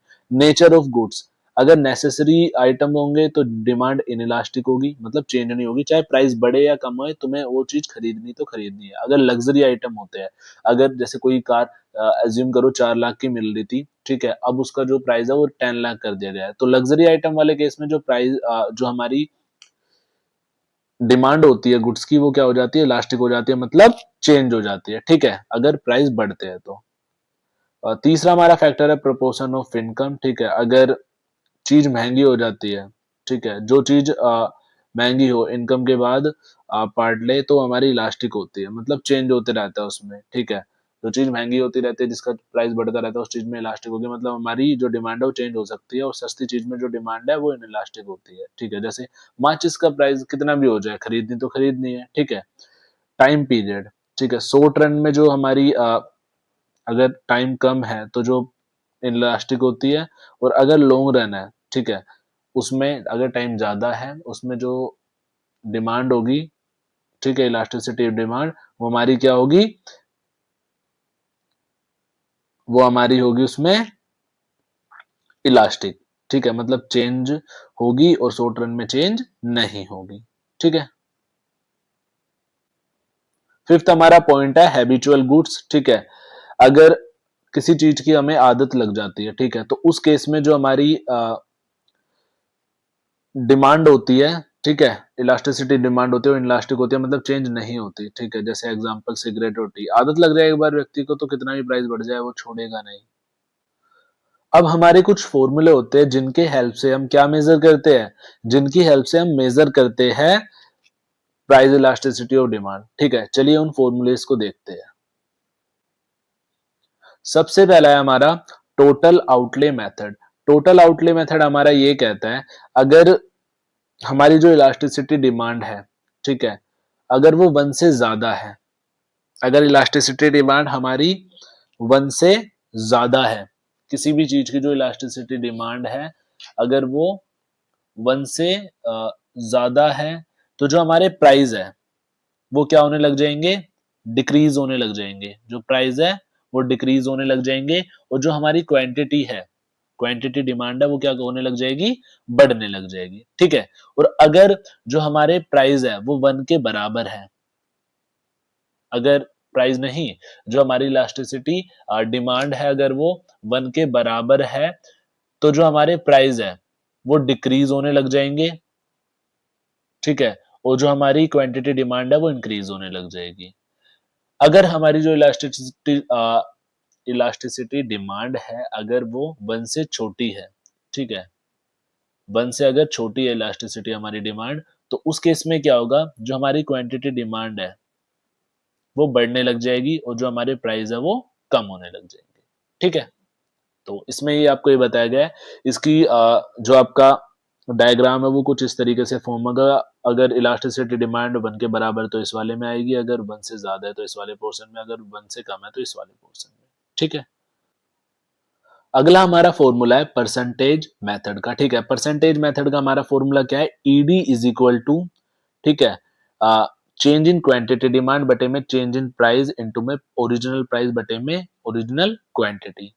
ये मेथड हमारा ये कहता है कि अगर जो हमारा ईडी है, ठीक है, इलास्टिसिटी ऑफ डिमांड है, अगर वो हमारा 0 के बराबर है, ठीक है, तो उस केस में जो हमारी इलास्टिसिटी डिमांड है वो परफेक्टली इनइलास्टिक है। अगर 1 से कम है हमारी इलास्टिसिटी डिमांड, तो उस केस में इनइलास्टिक है हमारी। और अगर 1 के बराबर है इलास्टिसिटी डिमांड तो यूनिटरी इलास्टिक है। अभी हम आगे पढ़ेंगे कि परफेक्टली इनइलास्टिक किसे बोला जाता है, इनइलास्टिक किसे बोला जाता है, ठीक है, यूनिटरी इलास्टिक किसे बोला जाता है, तीनों के बारे में डिटेल में पढ़ें। और अगर हमारी जो इलास्टिसिटी डिमांड की वैल्यू 1 से ज़्यादा है तो उस केस में जो हमारी इलास्टिसिटी डिमांड है वो इलास्टिक रहेगी। अगर इलास्टिसिटी डिमांड की वैल्यू डी के मतलब इलास्टिसिटी डिमांड की जो वैल्यू है इन्फिनिटी के बराबर है तो उस केस में परफेक्टली इलास्टिक डिमांड रहेगी। ठीक है, अब ये देखते हैं कि परफेक्टली इनइलास्टिक डिमांड किसे कहते हैं। अभी हमने पढ़ा है ना, when the demand of product remain unchange, ठीक है, regardless of change in its price, मतलब प्राइस के अंदर तो चेंज हो रहा है लेकिन जो हमारी डिमांड है वो चेंज नहीं हो रही, तो उसे परफेक्टली इनइलास्टिक डिमांड बोलेंगे। देखो डिमांड सेम है और प्राइस हमारा बढ़ रहा है, और इसका जो हमारा ग्राफ है वो कुछ इस तरीके से बनेगा, क्वांटिटी हमारी सेम ही रहेगी और प्राइस हमारे ऐसे बढ़ते रहेंगे। अब बात करते हैं इनइलास्टिक किसे बोलते हैं। ठीक है, when change in price result in smaller change in quantity demand, मतलब प्राइस में चेंज होने की वजह से, ठीक है, जो हमारी क्वांटिटी है ना वो चेंज तो हो रही है लेकिन काफी ज्यादा कम हो रही है। जैसे देखो यहाँ पे 20 से 10 हुआ हमारा प्राइस, लेकिन जो क्वांटिटी है वो 10 से 12 ही बढ़ी, काफी ज्यादा कम बढ़ी प्राइस। देखो स्मॉलर चेंज इन प्राइस, ठीक है, यहाँ पे काफी ज्यादा कम चेंज हुआ था, जैसे 20 से 10 हो गया हमारा, और यहाँ पे जो क्वांटिटी डिमांड है वो 10 से हमारी 12 हो गई। इनडायरेक्टली बढ़ तो रही है, ठीक है, लेकिन जो चेंज आ रहा है ना दोनों के अंदर वो क्या आ रहा है, काफी ज्यादा कम आ रहा है। क्वांटिटी डिमांड के अंदर कम आ रहा है, प्राइस के अंदर तो सही आ रहा है। ठीक है, तो इस केस में जो हमारा ग्राफ है वो कुछ इस तरीके से बनेगा। इस साइड आपका प्राइस चलेगा, इस साइड आपकी क्वांटिटी चलेगी। ठीक है, हर एक केस में आप बना ही लोगे यार, इतना तो कर ही लोगे आराम से। यूनिट इलास्टिक डिमांड आपकी कब होती है, when the percentage change in demand, demand के अंदर जितनी भी परसेंटेज का चेंज आया है, ठीक है, वो किसके बराबर है, परसेंटेज चेंज इन प्राइस के, तो उसे क्या बोलेंगे, यूनिट इलास्टिक डिमांड। देखो जैसे ये टेबुलर फॉर्म में दे रखी है, ठीक है, यहाँ पे 20 से जो वैल्यू है प्राइस की वो क्या हुई है, 10 हुई है, मतलब उसकी दुगनी हुई है, तो क्वांटिटी डिमांड भी क्या हुई है, दुगनी हुई है, 5 से 10। इसका जो फॉर्मेट है वो कुछ इस तरीके से रहता है, रेक्टेंगुलर हाइपरबोला इसे बोलते हैं और इसे स्ट्रेट डाउनवर्ड स्लोपिंग बोलते हैं। ठीक है, अब दोनों में से कोई सा ही बना सकते हो। ये यूनिट इलास्टिक डिमांड कर्व का क्या है, ग्राफ है। अब इलास्टिक डिमांड पढ़ लेते हैं। इलास्टिक डिमांड किसे बोलते हैं, when a change in price cos are larger than proportion change in quantity demand, मतलब जो हमारा प्राइस है उसके अंदर तो कम चेंज आया है लेकिन क्वांटिटी डिमांड के अंदर काफी ज्यादा आ गया। देखो ये 20 से 10 हुई है, 10 का आया गैप, ये 10 से 24 हो गया, इसके अंदर 14 का गैप आ गया, तो जो प्राइस में चेंज हुआ है उससे ज्यादा चेंज हुआ है क्वांटिटी के अंदर, तो उसे बोलेंगे इलास्टिक डिमांड। जो आपका ये इलास्टिक डिमांड कर्व है उसकी जो फिगर है वो कुछ इस तरीके से बनेगी। ठीक है, इधर की साइड हमारे प्राइस चलेंगे वही सेम, इधर की साइड हमारी क्वांटिटी, प्राइस और क्वांटिटी के अकॉर्डिंग आप वैल्यू डाल देना आराम से टेबल में से देख के। अगला हमारा पॉइंट है परफेक्टली इलास्टिक डिमांड। ठीक है, ये किसे बोला जाता है, when the demand of product can increase और decrease infinitely without any change in price. देखो जो तुम्हारा प्राइस है इस केस में सेम रहता है और जो क्वांटिटी डिमांड है वो कभी बढ़ती इसमें इंक्रीजिंग हो रही है, ठीक है, इंक्रीज ही हो रही है लाइक, ठीक है, तो परफेक्टली इलास्टिक डिमांड उसे बोलेंगे जब जो हमारा प्राइस है वो सेम ही रह रहा है और जो क्वांटिटी है वो इंक्रीज कर रही है, ठीक है, और प्राइस के अंदर कोई भी चेंज नहीं आ रहा। इंक्रीज भी कर सकती है और डिक्रीज दोनों ही चीज कर सकती है। ठीक है, इस केस में इंक्रीज कर रही है इस वाले उसमें तो इसका जो ग्राफ है वो कुछ इस तरीके से बनेगा जिसमें आपका जो प्राइस है वो कांस्टेंट रहेगा और जो आपकी क्वांटिटी है वो क्या होती रहेगी, चेंज होती रहेगी। आगे हमारा टॉपिक है इनकम इलास्टिसिटी ऑफ डिमांड। तो इनकम इलास्टिसिटी ऑफ डिमांड हमें बताता है, tells us how much the quantity demand of goods change in response to change in consumer income, मतलब कितनी डिमांड में चेंज हुआ है गुड्स की अगर कंज्यूमर की इनकम में चेंज आता है तो। ठीक है, तो उसे बोलते हैं income elasticity of demand. Income के अंदर चेंज आने से डिमांड के अंदर क्या चेंज हुआ है, इसका फॉर्मूला होगा हमारा E Y is equal to triangle Q बटे में ट्रायंगल वाई। ट्रायंगल क्यू का मतलब है चेंज इन क्वांटिटी बटे में चेंज इन इनकम, और वाई का मतलब है ओरिजिनल इनकम और क्यू का मतलब है ओरिजिनल क्वांटिटी। तो वैल्यू आप पुट कर दोगे आपका आंसर आ जाएगा। ठीक है। इनकम इलास्टिसिटी और डिमांड का दूसरा भी फॉर्मूला है हमारा, देख लो आप। इसके अंदर लिखा हुआ है percentage change in quantity demand बटे में परसेंटेज चेंज इन इनकम, तो ये भी देख लेना। इस टेबल के अंदर लिखा हुआ है कि इनकम इलास्टिसिटी की क्या क्या वैल्यू आने पर क्या क्या होता है। ठीक है, सबसे पहला अगर इनकम इलास्टिसिटी आपकी जीरो आ रही है, इसका मतलब क्या है, जो गुड्स की क्वालिटी वो पुअर है, और बस अगर इनकम इलास्टिसिटी की जो वैल्यू है वो 1 से कम है, ठीक है, तो लो इनकम इलास्टिक बोलेंगे, और जो गुड्स हमारे वो नेसेसिटी वाले हैं, मतलब जरूरत वाले हैं। ठीक है, अगर ई वाई है, बाई 1 के बराबर है, इनकम इलास्टिसिटी आपकी 1 के बराबर है, तो यूनिटरी इनकम इलास्टिक बोलेंगे, और नॉर्मल गुड्स है उस केस में। अगर तुम्हारी इनकम इलास्टिसिटी 1 से ज्यादा है तो लग्जरी गुड्स है, और हाई इनकम इलास्टिसिटी बोलेंगे। और अगर इनकम इलास्टिसिटी 0 से भी कम है तो नेगेटिव इनकम इलास्टिसिटी हो जाएगा, और इंफीरियर गुड्स हो जाएंगे हमारे। ठीक है, उसके बाद अगला हमारा मेथड है क्रॉस प्राइस इलास्टिसिटी। ठीक है, ये होता है, it tells us how much the quantity demand of one goods in response to change the price of another good. अगर एक गुड्स का प्राइस चेंज हो जाता है तो उस गुड्स के प्राइस में चेंज होने की वजह से दूसरे गुड्स की क्वांटिटी में मतलब क्वांटिटी डिमांड के अंदर क्या चेंज आता है, उसे बोलते हैं cross price elasticity of demand. इसका फॉर्मूला होता है E12 इज इक्वल टू, मतलब इसके अंदर दो गुड्स होते हैं ना, एक वन एक two, change in quantity of one good बटे में change in price of other good. ऊपर आ जाएगा आपका P1, नीचे आ जाएगा आपका Q1, हैंस प्रूव्ड, आंसर निकल के आ जाएगा। तो चलिए अपने अगले टॉपिक को देखते हैं। अगले टॉपिक के अंदर लिखा हुआ है प्रोडक्शन। आपको बेसिकली बताना है प्रोडक्शन किसे कहते हैं। तो ठीक है, लैंड लेबर कैपिटल का यूज करके जो हम गुड्स और सर्विसेज बनाते हैं उसे प्रोडक्शन कहते हैं। अब बात कर लेते हैं फैक्टर ऑफ प्रोडक्शन कौन कौन से होते हैं, मतलब ऐसी चीजें जिनके ऊपर जो हमारा प्रोडक्शन है वो डिपेंड होता है। सबसे पहले होती है हमारी लैंड, दूसरी लेबर, फिर कैपिटल, और फोर्थ हमारी होती है एंटरप्रेन्योर। अगला हमारा टॉपिक है लॉ ऑफ डिमिनिशिंग रिटर्न किसे कहते हैं। जब एक फैक्टर को ज्यादा यूज करते हैं और बाकी फैक्टर सेम रहते हैं तो आउटपुट बढ़ाने के बाद कम होने लगता है, मतलब बढ़ने के बाद एक टाइम के बाद जो आउटपुट है वो कम होने लगता है, तो उसे ही लॉ ऑफ डिमिनिशिंग रिटर्न कहते हैं। शॉर्ट रन किसे कहते हैं, जब कुछ फैक्टर हमारे फिक्स्ड होते हैं और कुछ वेरिएबल होते हैं तो उसे हम शॉर्ट रन बोलते हैं। लॉन्ग रन किसे बोलते हैं, जब सारे फैक्टर वेरिएबल होते हैं, फर्म साइज जो हमारी फर्म है वो साइज चेंज नहीं कर सकती, तो उसे हम क्या बोलते हैं, लॉन्ग रन बोलते हैं। कॉस्ट किसे कहते हैं, प्रोडक्शन करने में जो खर्चा आता है उसे ही कॉस्ट बोला जाता है। फिक्स्ड कॉस्ट किसे बोलते हैं, चाहे आपका आउटपुट हो या ना हो, प्रोडक्शन हो ना हो, ठीक है, मतलब जो प्रोडक्ट बना हो या फिर ना बना हो, जो कॉस्ट है वो चेंज नहीं होती, वो हमेशा फिक्स्ड रहती है, जैसे रेंट और सैलरी। अब बात कर लेते हैं वेरिएबल कॉस्ट किसे कहते हैं।